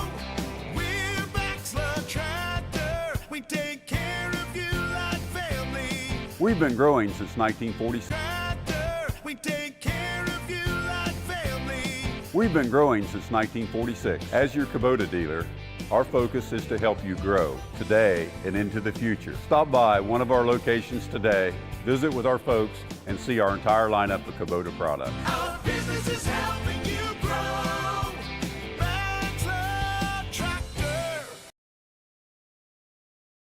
5 The Edge and Good Guys Radio TV are your source for everything local, from Shack basketball Shot by Osborne, 3 on the buzzer! to Shack baseball, Wells is going to drive. He makes it. He's safe. Western Brown football Throws it towards the end zone, and it's complete! to Shack volleyball, Hatton for the kill, it's good. local fairs, festivals, and more. Ire to the finish line. Crosses the line to get the victory. Never miss a moment with C103, 99.5 The Edge, and Good Guys Radio TV. At the heart of our community and cheering along with you, Merchants National Bank has been your local bank for over 145 years. Just like our team on the field, we're committed to hard work, teamwork, and supporting our community. Whether you're saving for the future, buying your first home, or growing your business, Merchants National Bank is here to help you reach your goals. Stop by any of our convenient local locations or visit online at merchantsnat.com. Merchants National Bank, a real community bank. Member FDIC, equal housing lender. Your plan is ready. It's time to build. At CMT Components, we design and manufacture quality building materials for your custom job. If you need metal panels and trim, trusses, or even a complete pole barn package, we do it all, including delivering right to your job site. To get started, call us at 937-446-3400. You can also check us out online or stop by our office in Sardinia, Ohio to discuss your plans today. Let's get building. Southern State Community College celebrates 50 years of educating our community. From humble beginnings, Southern State has evolved to become a cornerstone of accessible education, offering flexible learning that includes a growing number of online classes and fully online programs. Southern State Community College empowers you to succeed quickly with a very affordable tuition rate when compared to many four-year institutions. Call 800-628-7722 or apply online at sscc.edu.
Hey, sports fan! Did you know the OHSAA is among the national leaders in social media? Check out the OHSAA's social media platforms for news, tournament information, accomplishments, helpful links, and all the items available in the fan guide, including photos, DVDs, and publications. Check out OHSAA Sports on Twitter, Facebook, Snapchat, and Instagram. And who knows, you may be the next featured face. Here, starting with Jackson, and bear with me because they have a slew of cheerleaders over there on the far sideline. If you're not watching on Good Guys Radio TV, they have a bunch of cheerleaders. We'll go through their names here real quick. Izzy Swisher, Abby Barnett, Presley Leach, Jada Montgomery, Grayson Jenkins, Olivia Rogers, Addie Schurer, Lexi Butcher, Bryn Tripp, Gabby Palm, Olivia Taylor, Emily Wiggins, Kirsten Snyder, JC Yeager, Lexi Helm, Braylee Lyons, McKinley Lyson, Hannah Pennington, Cannon Stifler, Taylor Williams, Alana Stockmeister, Sophie Williams, Bryn McGee, and Kinsley Leach. And they are coached by Courtney Butcher and Tiffany Boggs. Coaching staff, Andy Hall, the head coach. And again, 17 years here at the school. Assistant coaches, Jeffrey Allen, Jake Taylor, Travis Huff, Doug Wooten, Kendall Neal, Tyler Jeffers, Zach Shope, Chase Burnine, Miles Fleming, and the ever so close to the famous Chuck Norris, Mr. Chuck Morris with an M. I'm sure he's heard all the Chuck Norris jokes his whole life. Their equipment manager is Chris Bice, trainer Jason Crawford, team doctor Dr. Kelly Roush, and their administrative team, Superintendent Phil Howard, Principal Tyler Swackhammer, Assistant Principal Doug Wooten, Athletic Director Waylon Massey. For the Western Brown Broncos, cheerleaders Aaliyah Carter, Aubrey Lineberger, Drew Fight, Lucy Veason, Ave Lineberger, Jenna Brown, Kayla Wagner, Kira Roberts, Natalie Spence, Belle Joseph, Corin Ryan, Cadence Waddle, Peyton Snediger, Stella Keller, Zuri Nichols, Kentley Neal, and they are coached by Cassie Taylor and Tanya Carter. Coaching staff, head coach Mr. Nick Osborne, assistant coaches Chaz Patton, Heath Simmons, Taver Mowry, Sean Mowry, Cody Wilson, Jim White, Travis Taylor, Dustin Dean, Aaron Chase, Austin Huff, Larry Harmon, Ryan Roush, and Matthew Osborne. Equipment manager Byron Whitaker, team photographer Olivia Baird, trainer Melissa Loy, and team doctor Dr. Andrew Kaufhoff. And the administrative team, Superintendent Reagan White, Principal Heather Cooper, Assistant Principal and Assistant Athletic Director Jeff Herman, and the Athletic Director, the man with the plan, Mr. Tim Cook. I will hand it over to Rob now. I think he's got some stats and a few halftime scores for you. I'll start with Jackson offensively, 8 first downs. They are 2 for 3 on third down conversions, and just 2 penalties for 10 yards, one of those on special teams. Defensively for the Broncos, 1 pass breakup, 2 penalties for 15.5 yards, one of those coming at the 1-yard line on the offside penalty. So doing pretty good, cleaning things up there. Offensively for the Broncos, 7 first downs, 1 for 3 on third down, and 1 for 1 on fourth down conversions. They do have 1 turnover, which was the fumble, and 2 penalties, one of those on special teams for 15 yards. And then on the defensive end for Jackson, they have 1 tackle for loss, 1 sack, 1 pass breakup, 1 fumble recovery, and 1 forced fumble, and 1 penalty for 15 yards. So just about a minute to go here. They're going to go ahead and mark it 12 minutes to go until we're ready to kick this thing off. Again, Western Brown is going to receive that second half kick. We'll try to throw those. We'll get a minute in between a timeout or something. We'll throw some of those halftime scores in for you. Greg Liming, Rob Bowman here for you for the second half. We want to thank everybody for tuning in on GoodGuysRadioTV.com. We got Matt Hildebrand up top on the camera for us on top of the press box, and Bethany Gibson back in the studio on the board for us. Appreciate everything they're doing for us here tonight. Second half is ready to get underway. Thatcher Brown will boot it away from the 40-yard line, and Loudermilk's going to field it inside the 10 around the 6-yard line, coming back this way, trying to set up some blocks, and going to run out of room and gets knocked down right about the 19-yard line. Really good coverage down the field for the kicking team that time for the Jackson Ironmen. So a long field to go, but Western Brown will have it first possession here in the second half. Yeah, they've shored some things up on that coverage team after Loudermilk had the big return in that first half. So that one tackled at the 19 now. Starting field position for these Broncos to open the second half. Well, that one, again, most of the kicks have been fielded between the 10 and 15, 18-yard line. That one was all the way back about the 5. So Thatcher Brown put a little extra behind that kick. That'll take it all the way down 19-yard line, where it'll be first down and 10 for the first possession here on offense for Western Brown. Offense trying to cut in. 2-score lead here for Jackson. They still lead 28-14. Western Brown will be headed from left to right on your radio dial here in this third quarter over towards that south side end zone. Bradford takes the snap, wants to throw this one, has some pressure, now steps up through it, has some room to run, slips out of a tackle, now gets spun down around the 25-yard line. So a nice little run through some pressure there. Bradford puts him in a second down and short.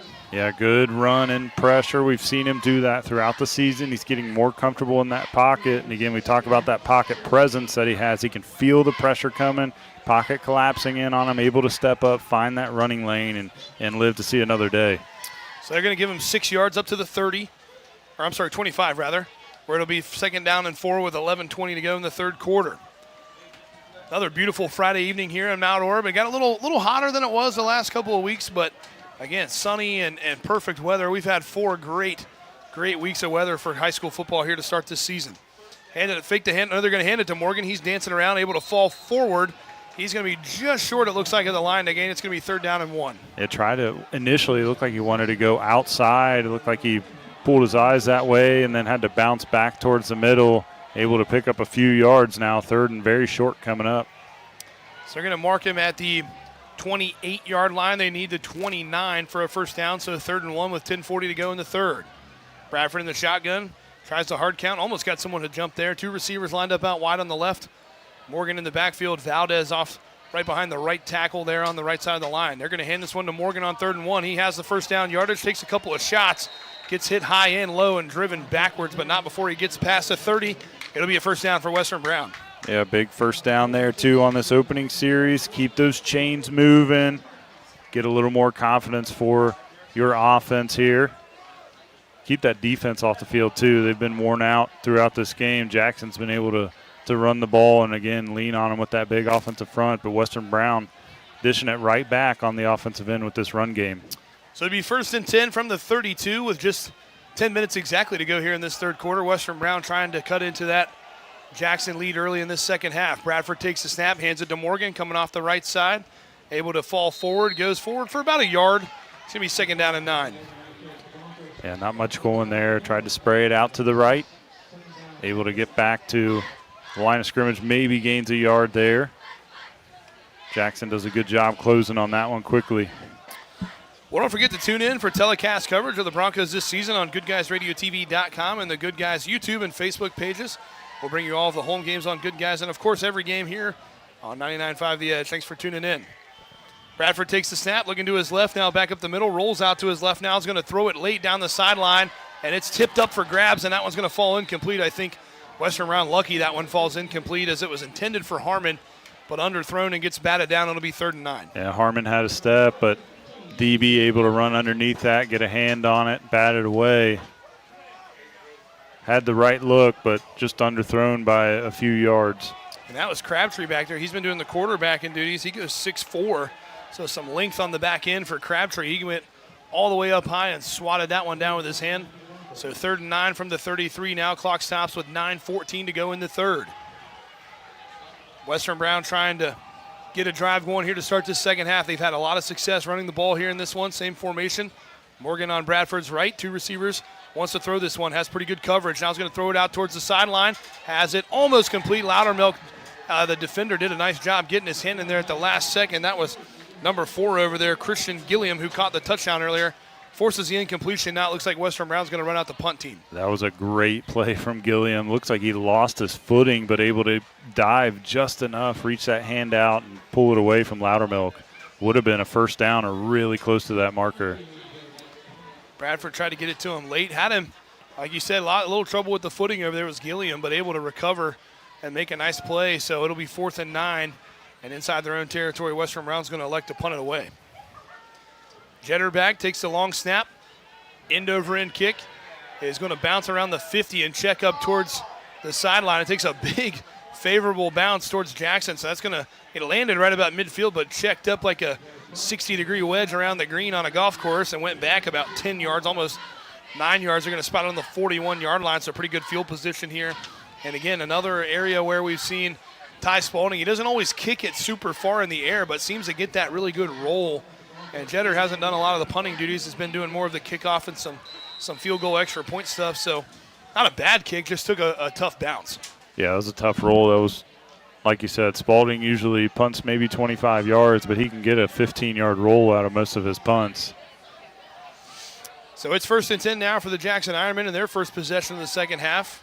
This time it'll be Crabtree again. He hands it off. It's going off the right side, and Seitz has all kinds of room and takes a big shot at the end. Dre Mitchell pops him, and a penalty flag flies in, but a big run from Seitz all the way down inside the 30. He's going to move the chains. Yeah, big run on first down to get things going on this opening series for this Jackson offense. And now it looks like they're going to call either holding, the referee's facing the other way, either holding or a face mask. I'm not sure, but if it's a face mask penalty, that's going to be a big one because it's going to move them all the way down inside the 20-yard line. Looked like they did signal face mask. So it is going to be a face mask. So that's going to be a huge play for Jackson's going to take them all the way down. Now they're going to spot him down. It's still outside the 20 and the 22, so the face mask must have happened earlier in the play. Incidental. But Seitz, nice run there. The first time we've really seen him break one loose. It's been a lot of assignments so far in this game, but Seitz is very capable and has a nice run there. They're on the 22, 1st and 10, 8:41 to go in this third quarter. Crabtree ready for the snap, takes it. He's going to hand it off to Seitz, bounces off that right side, still going. Seitz takes a big shot, and the ball pops out. There's a scrum for it, and I think Jackson was able to fall on it. Seitz took a big shot on the far side. I didn't see who that was. They're still kind of talking it over. I think Jackson was able to fall on it, but took a shot over there on the far side. I think that was Dre Mitchell. That was a huge hit from Mitchell. Put his helmet right on the ball. Popped that one loose. Jackson extremely fortunate to retain possession. That would have been a big turnover for the Western Brown defense, but the receiver out there blocking on the far side was able to jump on it. As again, Seitz got leveled, but inside the 10, so now it's 1st and goal after the recovered fumble. Crabtree in the shotgun, 2 receivers on his left, 1 out wide on the right. Man goes in motion across the formation. Crabtree ready for the snap, little high, takes it. He's going to hand it off up the middle, dancing around, and he's going in for the touchdown. That's number 13, Ashton Seymour takes that one in for 6.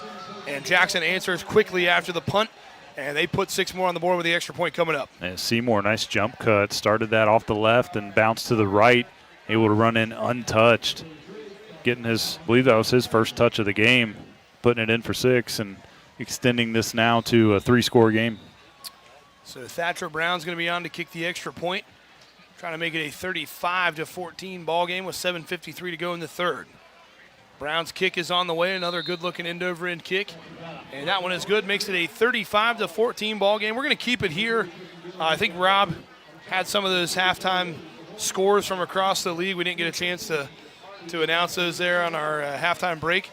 So I'll hand it back over to him. He's got some of those scores from around the league. All right, starting with Miami at Batavia, Miami Trace at Batavia.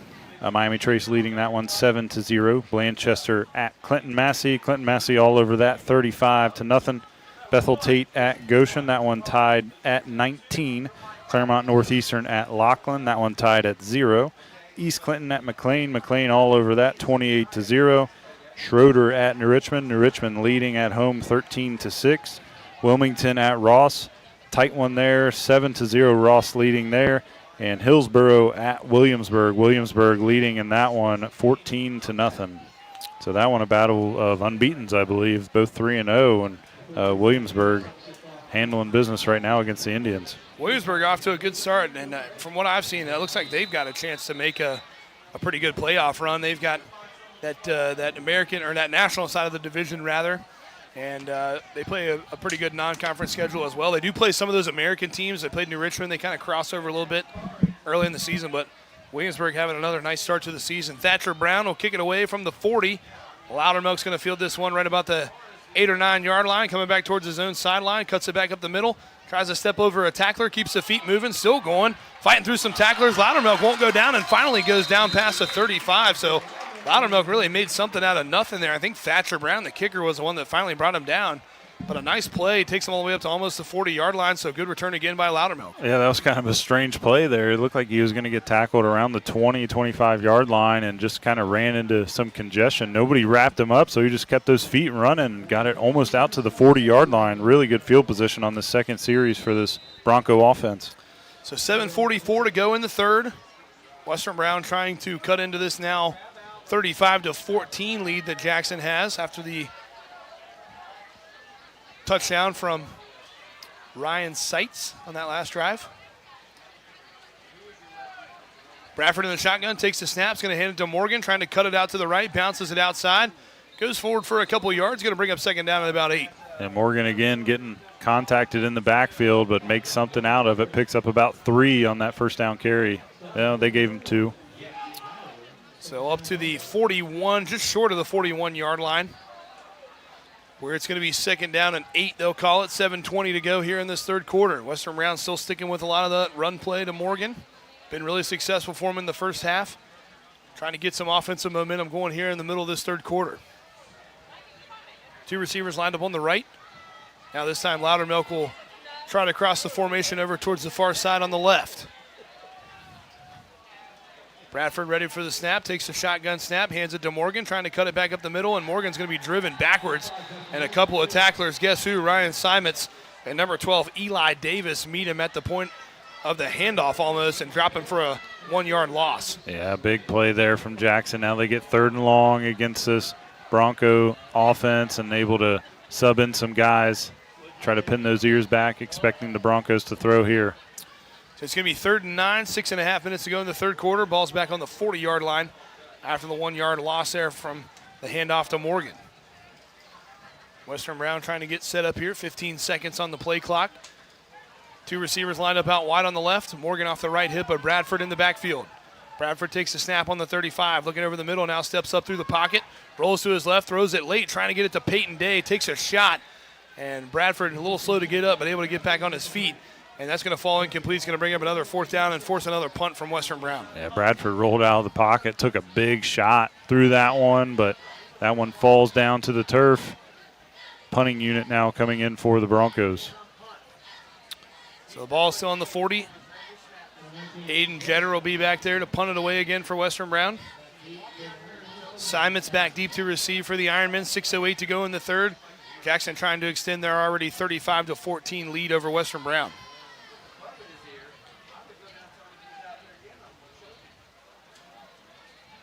Aiden Jetter ready for the snap, a little low, he's able to handle it. Left-footed kick, another good-looking kick. This time will bounce around the 30 and takes a little bit more of a favorable bounce out. It kind of checks up right where it landed.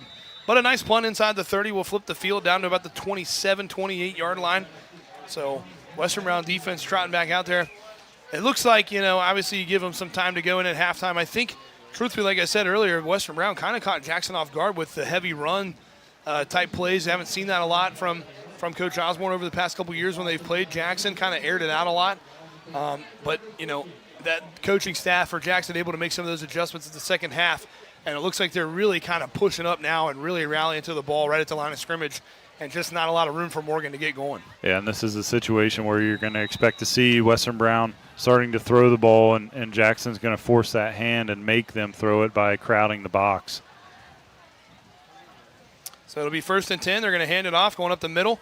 Able to slip out of a tackle, now bounces it out. Simons is behind the defense, and I'm not sure anybody's going to catch him. Dre Mitchell trying to run him down inside the 20, 10-5, and Mitchell's not going to be able to get there in time as Simons goes in for another touchdown, and 1 play and a touchdown drive for Jackson.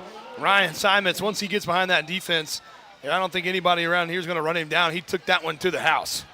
Yeah, big run there. First play of the series for Jackson, able to answer quickly. Now this is a 4-score game just like that. 2-score coming out of the half. Looked like Western may have had a chance with how much success they had in the first half to cut it down to 1 and a couple of punts here early on, and Jackson's able to capitalize.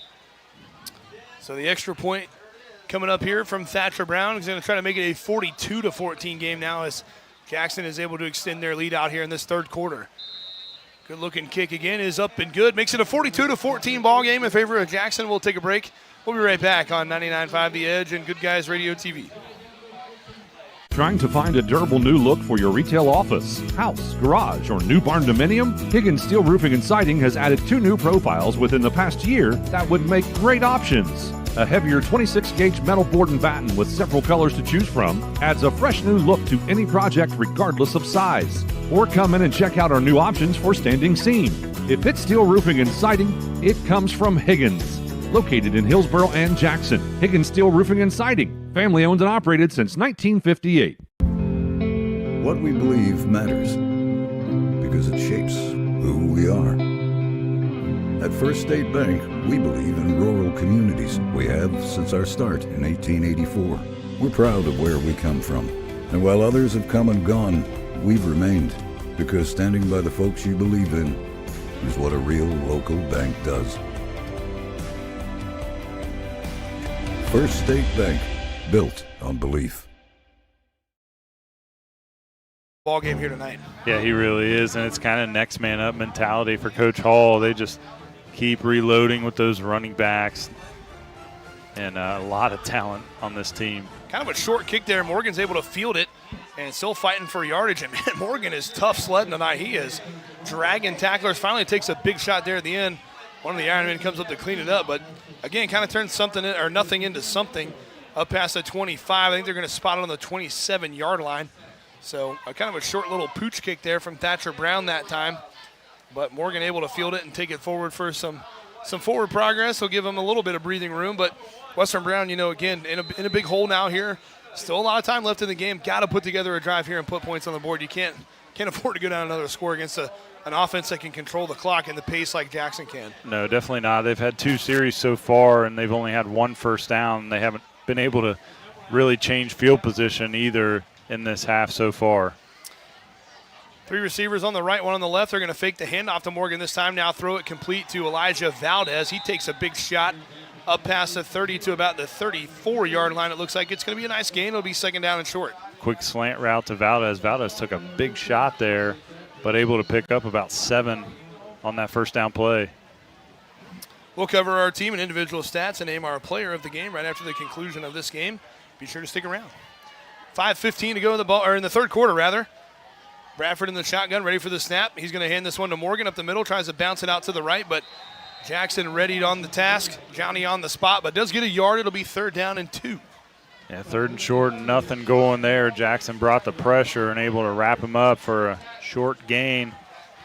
We'll see what Coach Osborne elects to do here as the Broncos do a muddle huddle there behind the line of scrimmage. Again, thanks to our season sponsors, including Southern State Community College, First State Bank, and Baxley Tractor Sales. Bradford in the shotgun, has 2 on the left, hands it to Morgan. Morgan going up the middle, steps through a few tackles, and he's going to be, they're going to mark him a little short. Peyton Day's out there wanting the first down, but they're going to spot him about a half a yard short, where it's going to be 4th and less than a yard to go. Yeah, I think they gave him 1, able to fight through, contact again, and get forward. Western Brown playing quick here. It looks like they're going to try to go for it. Playing from behind here, give it to Morgan, and Morgan is not going to get there. There was a couple of Ironmen. Big number 64 got in there quick. That's Grant Kennedy, 6 foot 255 senior. Got to him right away, and that's going to be a turnover on downs for Western Brown. Yeah, tough start again. Turnover on downs there quickly. Don't run much clock off either. And now Jackson in plus territory with the ball again and a 4-score lead. And you can speak to this obviously a lot more than I can. I know there's a difference between run blocking and pass blocking. Run blocking, you're kind of downhill more. Pass blocking, you're kind of, a little bit more.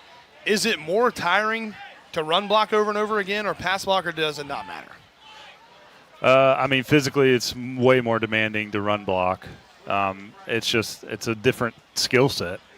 I was almost exclusively a run blocking team in high school, and then I went to more of a pro style offense in college where we were pretty 50-50 run pass. So it was a big adjustment for me to get used to in college. But it's just, like I said, it's a very different skill set, but overall run blocking definitely takes its toll on you play after play.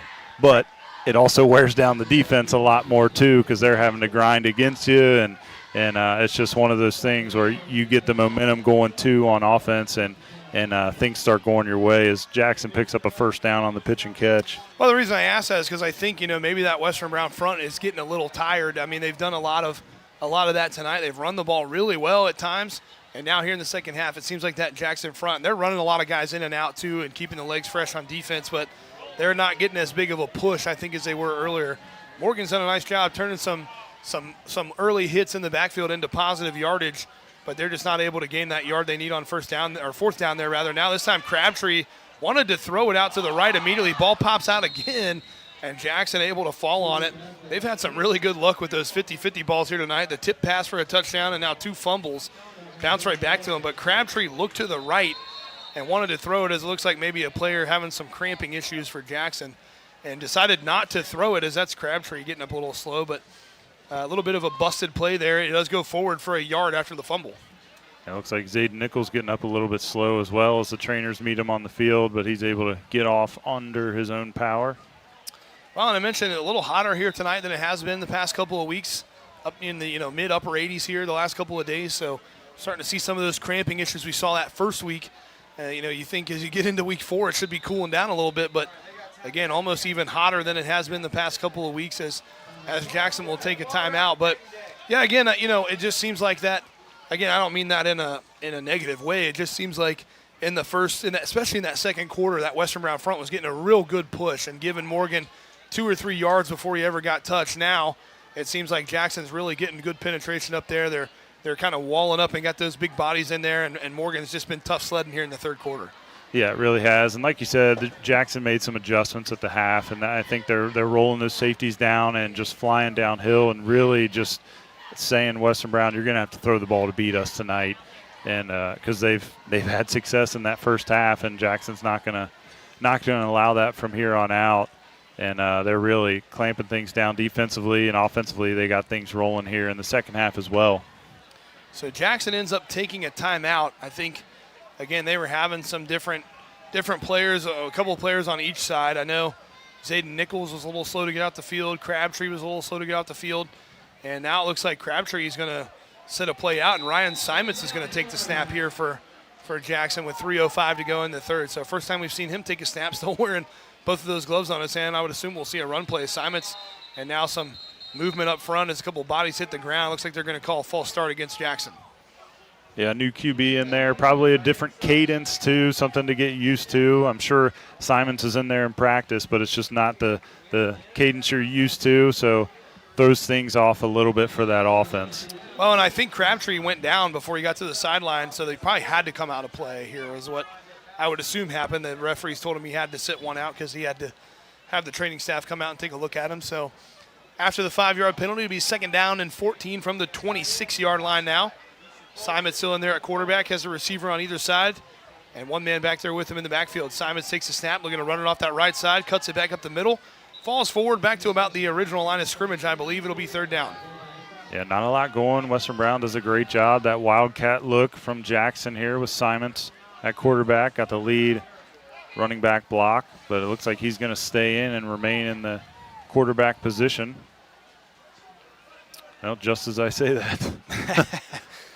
I think Coach Hall heard you over there. He said, "I'm wait till he says that, and then we'll send him back in there." I'm still stuck on Chuck Morris, man. That would be. I feel like you could make so many awesome shirts and just so many cool things he could have done with that name. Crabtree takes a snap, has some pressure, takes a hit, throwing it to Simons over on that far side. Pretty good coverage from Nichols, and now they're going to throw out the flags. I don't think Nichols ever quite got his head turned around and kind of ran through the receiver.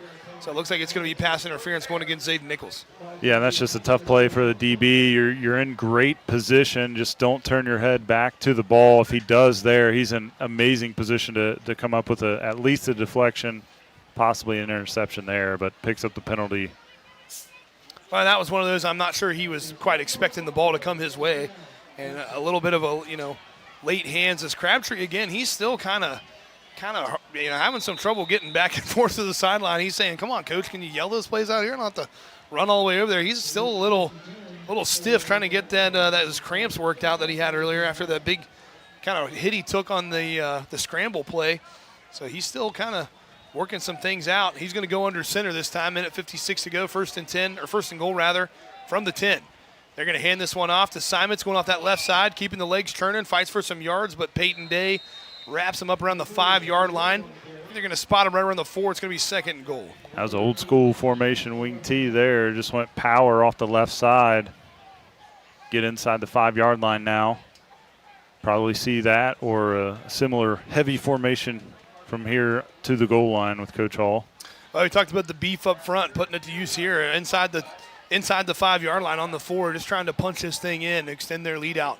They still lead 42-14.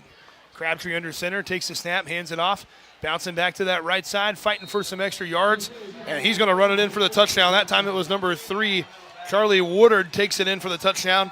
And that's going to extend their lead out now with the extra point coming up. Yeah, now a 5-score game. Jackson just laying it out on the ground now, doing a great job running the ball and just, again, wearing out this Bronco defense. They play a lot of guys both ways, does Western Brown. So these guys are feeling it right now as much as they've been on the field tonight defensively. Thatcher Brown, another good-looking kick. That one's good. Penalty flag flies in late. Not sure if it was after the kick or before. We'll check that real quick. But, yeah, again, this is kind of similar to what we see with Clinton Massey. Just, you get out to that 2-3 score lead, and then it's just ground and pound. Here it comes.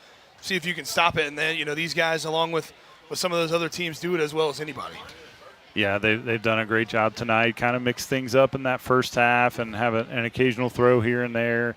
But lately they've been going heavy set formation, one with the Wildcat while quarterback was out for a couple plays, had some success there. And then they go that old school 3-back set with the powers and punch it in for 6. Got to be fun to run behind that offensive line as a high school running back, and they give them a lot of credits. We've said Simon's name a lot here tonight, but again, they've done a nice job getting a good push for him up front. Looks like they're going to make him re-kick it, I believe. And now maybe, they're going to put it down and re-kick it. So I didn't see the signal as he's still kind of giving the signal, but again, hard to tell with his back turned to us over towards that home side or the visitor side, but press box on that side where the clock operator and everything is. So Coach Andy Hall's kind of wondering what's going on as well, wanting an explanation. But it looks like Thatcher Brown's going to have to try to kick it again. So scoreboard says 49-14 right now, but I think it should be 48 with the extra point coming up. So Brown will try it again. Another good-looking kick. And, man, again, Thatcher Brown can really boot that thing. And it'll be 49-14 in favor of Jackson. We'll take a break. We'll be right back on 99.5 The Edge and Good Guys Radio TV. Finding that missing shin guard.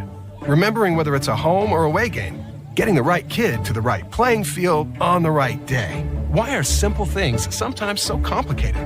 Thankfully, with auto owners, insurance doesn't have to be one of them. We work with independent agents who keep insurance simple so you can worry about more important things. Like not being that fan. Oh, come on, ref! That's simple human sense. Your local auto owner's agent is Cooper Tarvin Insurance. Call 513-752-9960 or visit ctinsurance.net.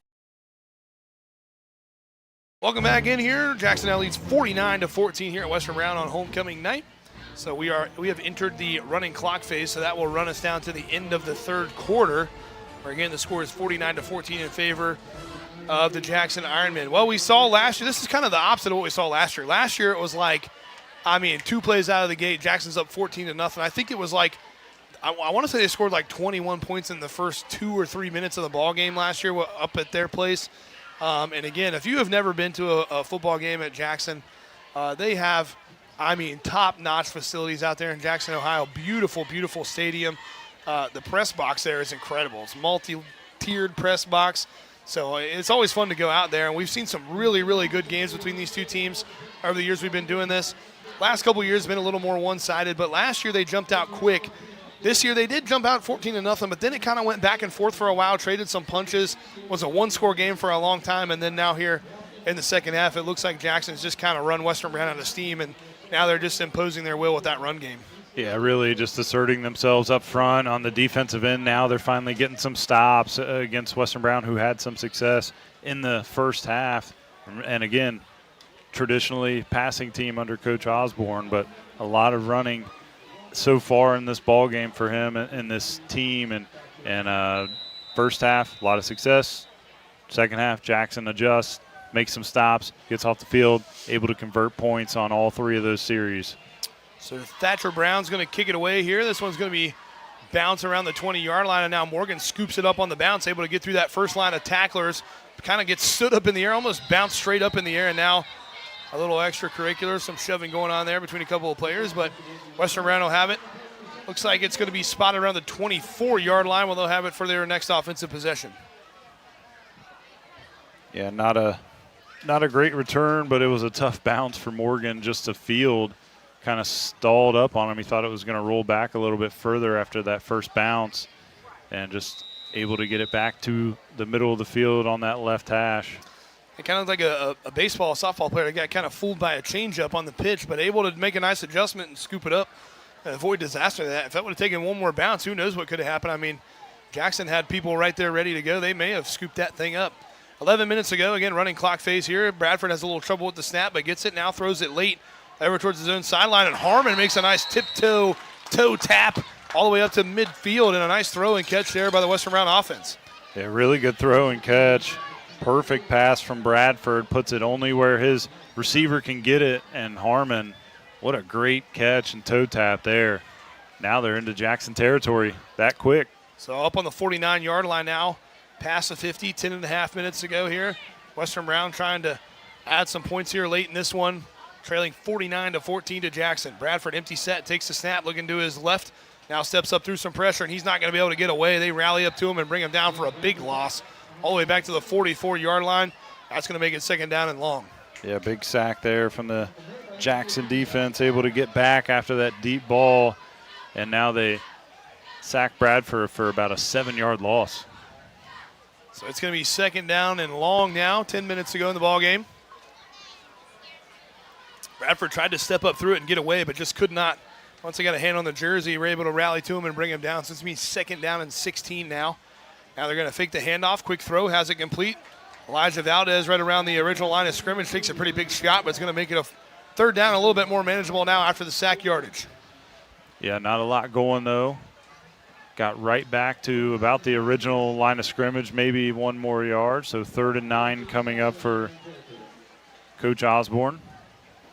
Big crowd here tonight for both sides. Again, homecoming night for Western Brown, so they brought out a really nice crowd. And then over there on the far side, you mentioned in Jackson, a very, very nice long trip for them, over an hour to get out here.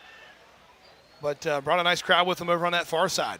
Bradford takes the snap, steps up through some pressure, now rolls out to his right, able to get it off with a hand on his shoulder, and is going to be a 1st down. Nice job by Peyton Day to know where the sticks were and fall forward, but a great play by Bradford to keep that thing alive with a hand on his left shoulder. Yeah, another 3rd down conversion for this offense, and that was a lot of strength right there. Able to hold on to that football through the contact and then get it out of his hands, put a good ball on Day, and pick up that 1st down. Well, remember to stay tuned for the Cooper Tarvin Insurance Coaches Comment Show right after the game. We'll recap tonight's matchup with Coach Nick Osborne. 1st and 10 from the 39. Western Brown moves the chains. Bradford rolling to his left, has some pressure, gets a good block from Morgan, now throws it towards the sideline, and another nice tightrope catch on the sideline by Braden Harmon. And they're getting that connection going here late in this ballgame. And this is more what we're usually seeing from Coach Osborne, kind of spread it out, throw it to the edges, dink and dunk down the field, and they're having success here on this series. Just over 8 minutes to go in the game. 1st and 10 now from inside the 30 on the 27. Empty set, 3 on the right, 2 on the left. Bradford takes the snap, has some pressure, now rolls out, trying to get away, and they're going to sling him down. Again, another big loss. That's number 31 for Jackson that time. Jake Gallagher slung him down, and that's going to be a big loss all the way back to about the 39-yard line. And it's going to be 2nd down and really long. Yeah, I believe that's 11 or 12-yard loss there on the sack after the big 1st down conversion to Harmon on the sideline. Big setback here. 7:35 to go in the game. They're going to call it 2nd down and 21. So they'll give it an 11-yard loss. Rob's right on it. Rob's a numbers guy here. I'm trying to – I think one year I said the 51-yard line or something like that. So, you know, numbers, sometimes I got to phone a friend with my partner Rob here. As that one was intended for Harmon, falls incomplete. And it's going to be 3rd down and 21 now with 7:13 to go in the ballgame. You get kind of used to, playing football since I was 7 years old. It was one of those things you can just almost eyeball it, see where the yard marker is, and it's how you learn math. Well, football field, weight room. There you go.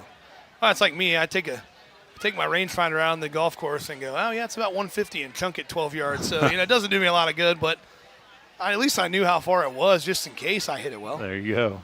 Empty set again. Bradford takes the snap on the 45. He's going to throw it towards the sideline again. Nice catch by Elijah Valdez, but he goes out of bounds. So it's going to be a 4th and pretty long situation here, but do get some of the sack yardage back. And I'm sure going to keep the offense out there and just go for it here on 4th down, trailing big with a running clock going here in this one. Yeah, clock ticks under 6.5 now as Coach Osborne signaling in the play.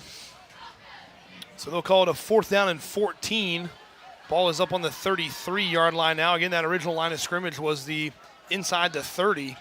So still quite a bit of yards to go here to try to get a first down in this late in this ball game in the fourth quarter. I guess right in the middle of this fourth quarter with 6 minutes to go. Bradford has 5 wide, 4 on the right. Harmon lined up on the left. Bradford takes the snap, couple step drop, looking to throw. He's going to throw it over the middle, trying to get it to Harmon, and it's a little too high out of the reach. Harmon had an inside step on the defender back there, but that one's going to fall incomplete. So that'll be a turnover on downs. Clock will continue to run with 5:45 to go. So Western Brown, a couple of nice plays there on that offensive drive, but just can't quite convert on that 4th and long after the sack, put them behind the sticks. Yeah, and that's one of those drives. I mean, yeah, you have the big setback with the sack, but you had some good throws to get down the field into Jackson territory. Just those setbacks with the lost yardage on the sacks, huge there, and then they get back-to-back turnover on downs now. But got some things rolling there with the throwing, early on with the running. Coach Osborne talks about it week in and week out, put 4 quarters together, and they just haven't been able to get one so far this year. Well, remember, 99.5 The Edge is your home for the Cincinnati Bengals. Listen in this Sunday, September 14th, as the Bengals home opener host the Jacksonville Jaguars. Coverage begins at 11:30, kickoff at 1. Open in orange at Paycor Stadium. Still so hard for me to say I still want to say Paul Brown Stadium every time, as I grew up. First it was Synergy Field in Cincinnati there. Now it was Paul Brown for so long. First down run will get them about 4 yards. It'll be 2nd down and 6 for the Jackson Ironmen. But you know, that first game for the Bengals, kind of an ugly one, just back and forth. Only 7 net yards for the offense in the second half. Not something you're used to hearing about the Bengals. Kind of usually the last year was the opposite way around. Yards and tons of points and not a lot of defense yet. Last week on Sunday, that run defense for the Bengals really looked pretty good. And, you know, Cleveland, it just seems like kind of has their number. Joe Burrow just doesn't play well there. And, you know, it's a lot of different things. Tough AFC North matchup is there's a nice pitch and run play out to the far side of the field all the way up to around midfield for Jackson. We'll move the chains. They're going to spot him right on the 50, I think. But I think it's promising, really, that, you know, the offense is going to figure it out with all those weapons that they have. And Joe Burrow, one of the best quarterbacks walking planet Earth right now. But got to be a little happy for Al Golden and that defense to come up with some of those big stops late in that game last Sunday. Yeah, especially how the preseason started for them, and not having the greatest preseason, but they didn't want to show a whole lot, kept it pretty vanilla and based things up, and now they're getting to throw some more looks at him, and you saw the success he had in college at Notre Dame and what he did with that team, and now he's transitioning to the NFL. It's a different ball game, but a lot of the same concepts, and it was good to see them get a win because it did not look good most of that ball game for them. I think the opening series they scored a touchdown, but then after that it was kind of slow going for that offense throughout. Well, and that's kind of what Joe Burrow said after the game. You know, that was the kind of game last year that we didn't end up winning. So you got to feel, you know, they feel like they kind of stole one. It's an AFC North game. It's always a tough game. You know, no matter what Cleveland's record is or who they've played or whatever, you know, always a tough game when you go on the road in the AFC North. So they're looking to build. Jacksonville coming to town for the home opener, the Open in Orange. And now we got some of the young guns in there for Jackson, the quarterback, number 2, Landon Rapp, the 5'11 sophomore, is taking the snaps here now. Some of the younger offensive linemen out there and skill players for Jackson getting a chance to get a little taste of the Friday night lights here. So, you know, always good for those young guys. Not so good for the Western Brown side that, you know, the score's the way it is and the young guys are in there. But, you know, it's I got to imagine for these young guys for Jackson coming on the road and getting a chance to take some snaps on Friday night, it's a big deal for them. Oh, definitely, yeah. You love getting out under the lights in any circumstance, but especially in a game like this, and they're still going against a lot of the ones for this Western Brown team, so they're moving the ball right down the field against them. Ball's on the 36, 2.5 to go in this one. Quarterback Rapp will go under center. He's going to throw this one over towards the far side. Has it complete. Receiver over there on that far side. I believe that was number 10, Tate Rossler. Kind of hard to see number. No, I think that's number 18 possibly, Parker Hill over there. So that'll be a completion. It'll be another first down for the Jackson Ironman offense. Good looking throw there off to the left side. Put it on him, able to pick up another first down. And again, maybe we'll ask Coach Osborne that, but did not see Bodie Wolford at all tonight. I don't know if he's dealing with some type of injury or, like you said, maybe the disciplinary. We have no idea. Didn't hear anything. I know I watched that little Miami game, and he took majority of the snaps in that one.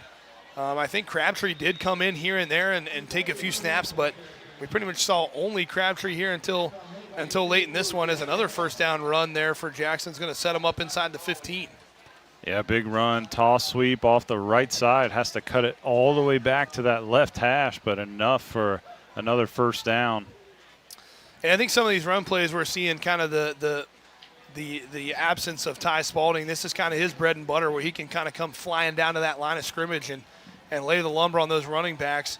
And, you know, he's, like we said, just such the heart and soul of this defense and this football team. And, you know, we're hoping for the best that he can get back. We would love to see him, you know, get a chance to play a few more games as a senior here at Western Brown as they rally up that time and sling down the ball carrier. Looked like number 22 on that far side. Sorrell on that one, but again, you know, it's one of those things I feel like we're kind of beating a dead horse every week, but you said it. I mean, if they could just, you know, they don't fumble there early and they give up those 7 points, it just seems like when they get that momentum going, then they put themselves behind the sticks, and then they kind of have to get out of character to try to get back to where they need to be, and it's just they haven't just quite been able to put together a 4 full quarters yet so far in the season. It looks like Jackson just going to take a knee here to end it.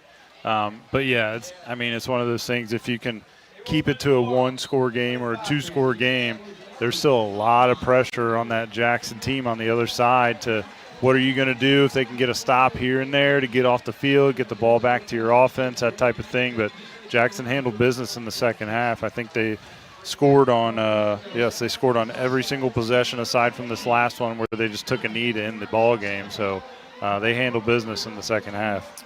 And, you know, I really believe that I think kind of the tipping point, the turning point for this game was that tipped pass that ended up being a touchdown there late in the first half. I mean, maybe they score on the next play or two. They still had 3 timeouts and 30 seconds or so to work with. But that really just kind of seemed like that was the momentum swing that Jackson needed, when Christian Gilliam was, again, Johnny on the spot, right place, right time, and was able to come up with that big touchdown reception to end that first half sort of. And that just seemed like it kind of tipped them over the edge. And the Western Brown offense just really never got going in the second half. Really focused on that run play in the first half, and then second half, Jackson made some nice adjustments, and they just weren't able to get those positive plays and then put themselves in some third and fourth down situations that were tough to get conversions in. But again, final score from this one, 49-14. We will take a short break, and we'll be right back with our postgame show right after this on 99.5 The Edge and Good Guys Radio TV.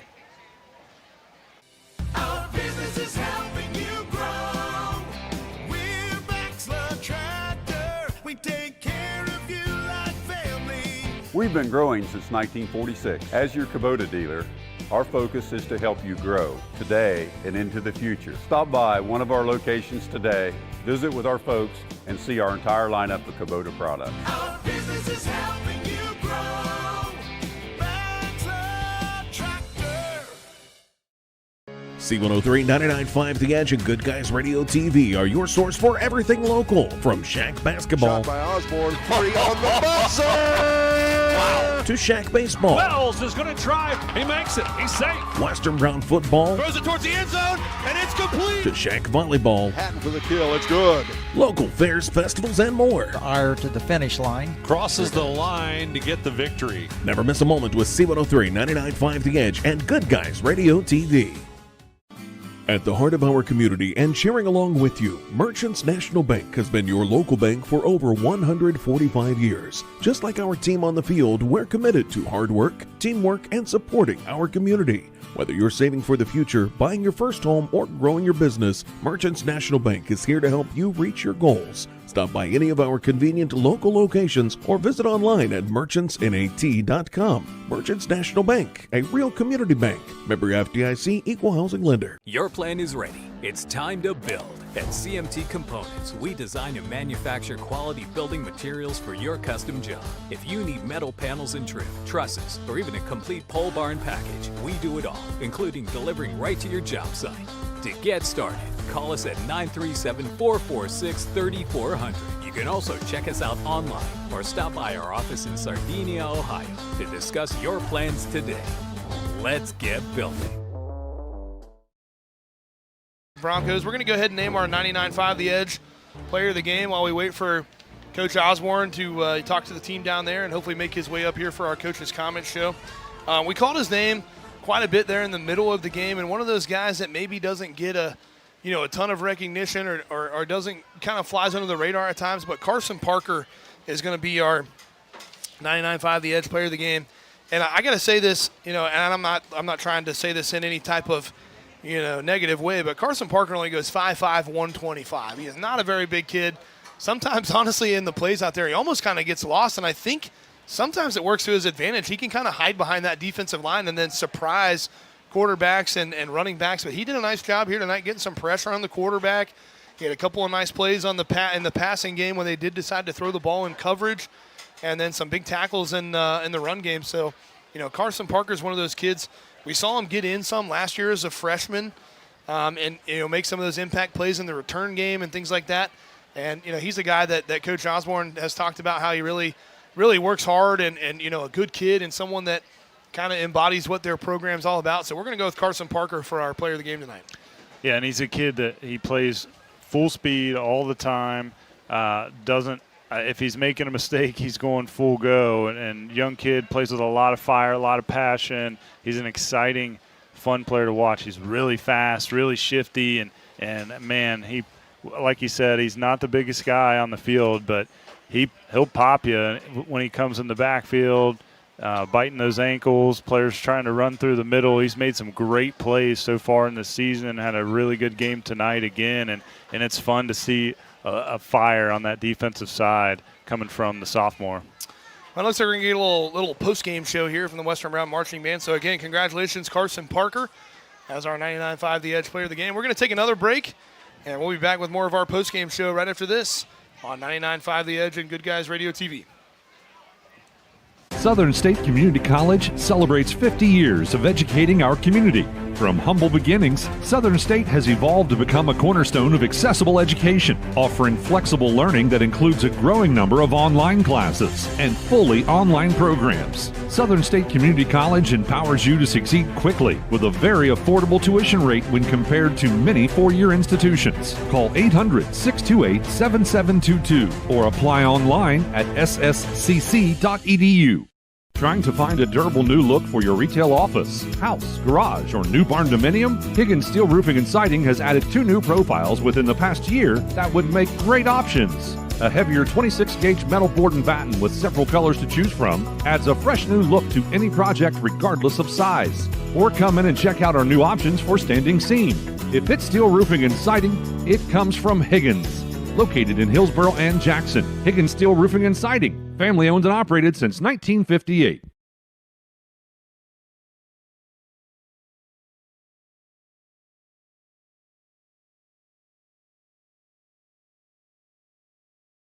Welcome back in here. Homecoming night at Western Brown High School. The final score on this one, Jackson comes away with a big victory, 49-14 over Western Brown. Around with 28-14 ball game at halftime there. It went kind of back and forth as a 2-possession, then a 1-possession, then a 2-possession, 1-possession game for Western Brown. I think a bright spot for the Broncos really got that run game going in the first half, and something that they've, at times over the years, I don't want to say they've struggled with. It's just not been their bread and butter, not something that they've gone to that much, that many times in a row. But, kind of an exciting one back and forth in that first half, and then Jackson really just kind of ran him out of gas in the second half there. I'm going to hand it over to Rob. He's got some final stats tallied up for you, and then it looks like Coach Osborne making his way up here for our coach's comments. Rob, go ahead. Starting with Western Brown offensively, 11 first downs, 3 of 9 on third down conversions, 1 for 3 on fourth down, 3 turnovers, one of those being a fumble, the other 2 on downs, 2 penalties for 15 yards, both of those in the first half. Defensively for Jackson, 2 tackles for loss, 3 sacks, 3 pass breakups, 1 forced fumble, 1 fumble recovery, and 1 penalty for 15 yards.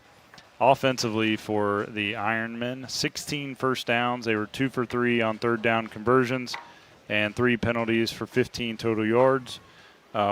Broncos defensively, 1 pass breakup, 2 forced fumbles, not able to jump on either of those, and then 4 penalties for 30.5 yards. So, again, it looks like we're going to get a little post-game show here from the Western Brown Marching Band here on homecoming night. I do have a Western Brown player down here that I didn't notice before, getting some help off the field. That's big number 74, one of their offensive linemen for Western Brown. That's Clayton Smith, 6'4", 290, so taking a couple of grown men to carry him off the field. But I see he's favoring that right leg, has it up off the ground. And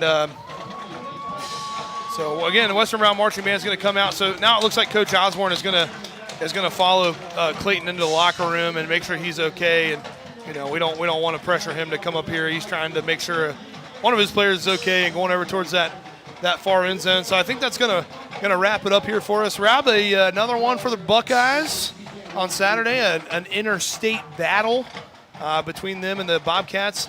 Big day for C103 and 99.5. 99.5, you know, they got to go back and forth. One covers OU, one covers Ohio State. They're both going to have that game on. So choose either one of those stations, and you can hear that game tomorrow. Primetime game at the Shoe. And we were talking there before the game. I don't think it would be very loud at the Shoe tomorrow night with 112,000, wherever they pack in that place. But should be a fun one to watch. And, you know, another exciting one for the Bengals this weekend, another good weekend of football. Yeah, definitely. I mean, Ohio got a big win last week at home versus the Mountaineers of West Virginia. Huge for them, and came down to the wire, able to get it done. And a lot of times those games will kind of take it out of you going into the next week, but your next opponent is the number one team in the country. So, and you're going into their house to play, and a night game in Columbus is always a treacherous atmosphere to face. And I think the Ohio State fans are going to be really riled up for that one. Just any night game and trying to shut things down for those OU Bobcats. Yeah, I mean, it's you know, we're in full swing here for football season. Well, Coach Osborne made a liar out of me. Here he comes up the steps. So I think we got a little promo to play here. So we'll take a little short break, and we'll get Coach Osborne on the headset and do our Coach's Comment Show right after this on 99.5. What we believe matters because it shapes who we are. At First State Bank, we believe in rural communities. We have since our start in 1884. We're proud of where we come from. And while others have come and gone, we've remained, because standing by the folks you believe in is what a real local bank does. First State Bank, built on belief.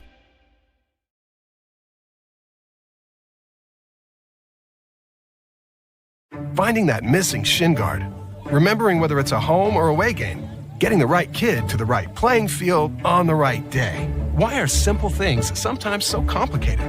Thankfully, with auto owners, insurance doesn't have to be one of them. We work with independent agents who keep insurance simple so you can worry about more important things, like not being that fan. Oh, come on, Ref.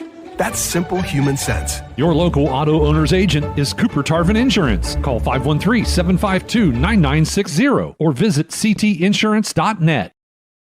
Especially second quarter, you know, I kind of joked with Rob that I don't know if we've seen you call that many run plays in a row before, but really found some momentum there on the offensive end, running the football. You know, what kind of went into that decision making there in the middle of the game? Yeah, you know, I we kind of knew going in we're going to have to do some more RPO stuff. You know, the way they were playing the box first couple of series, figuring them out a little bit, and you know, we're able to run our little two tight end package with Justin, and you know, got into a rhythm. They made a really good adjustment. You know, we you know, missed quite a few things there in the second half, but you know, I thought we played a really good first half. You know, going into the half, you know, the tip ball up in the end zone, the kid makes an amazing catch on to go up 28-14 in the half, and you know, like I told our kids, you know, we've played a really great, you know, out of these 4 games, 3 of the 4 games we've played a really good 24 minutes. We just got to put together a full 48, and it's kind of the same thing tonight, and you know, we'll get it figured out. You know, I think we're starting to get a little bit more confidence offensively as we go, and you know, right now we're without 5 starters, so you know, and 4 of them are seniors, so that's huge for us, and should get them back here hopefully next week or 2 weeks here at Wilmington, and get healthy and hopefully make a league run here. Well, you talked about the run game in the first half. Second half, Jackson made some adjustments, but then you got back to your pass game late. I know you didn't score there, but you had to be happy with that success you saw on that series at least. You had a couple setbacks with the sacks, but getting the ball and working it down the field there as well. Yeah, you know, pass-wise, I mean, Deion's going to get more comfortable as he gets more reps, and you know, you see him growing in some areas, and you see some areas that he needs to continue to grow in. But you know, that's going to happen. I mean, you know, he's a 15-year-old sophomore quarterback, and you know, we just got to keep giving him more reps, game-like reps, and we'll go from there. And he's going to be fine here once we hit league play. I don't think really many people have played our non-conference schedule, and it's been brutal. It's going to be a brutal 4 weeks so far, and we'll continue to get better, continue to grind. It's all going to pay off when we hit league play. Well, another positive here tonight, a much cleaner game, way less penalties on the pre-snap stuff. We didn't see hardly any of those. I know Rob was going over the stats there. A much cleaner game. Is that something you guys kind of focus on this week and something that you guys can build on moving forward? Yeah, that was huge for us, and we emphasized that this week is pre-snap penalties, not playing behind the chains, playing in front of the chains, and not turn over. I think we fumbled once there on the quarterback power. That was a great call by them. We thought we had them, and kid made a really nice play off the outside blitz. And if we can play clean, we can tackle better, and sustain drives. We're going to win some games here down this next stretch. Yeah, that's one of those things we've seen with you throughout the season, but tonight especially, you go down 2 scores quick, then you answer, bring it to a 1 score, and then the fumble kind of set you back and go back and forth there. But you guys have a lot of good things to build on. You held your own, especially in that first half, with a really talented Jackson team here, and I think that's something you can build on as you're heading into league play, like you said. Yeah, that's what I told them. It's not one game, it's not 1 week. It's a journey, and it's a 10-week journey. And at the end of the day, the biggest thing is the healthier team's going to win. We're getting ready. We're getting ready to get healthy with some guys coming back here in a couple weeks, and we're going to try to get one here Friday night back at home. Well, that's kind of the good thing about football season. It's almost like 2 separate seasons. You do the non-conference, and you get a chance to still make the league title run. So keep building at it, and we appreciate you taking some time with us, and go spend some time with your family, and we'll be talking to you this week in our interview. I appreciate it. Thank you, guys. All right, well, I think that's going to just about do it here for us at Western Brown High School. Again, final score on this one, 49-14 in favor of Jackson. Some other good football games. Again, this weekend we'll have Ohio State versus OU on both of our stations, 99.5 and C103. And then that Bengals game on 99.5 on Sunday. So tune in for some great football action. We'll catch you next Thursday on our pregame huddle with Coach Nick Osborne. We'll be right back here at Western Brown next Friday for the final non-conference matchup against the Miami Trace team. We'll see you next week, and appreciate you tuning in. Thanks for everything that everybody's doing for us back in the studio, and everybody listening in. We'll catch you next week.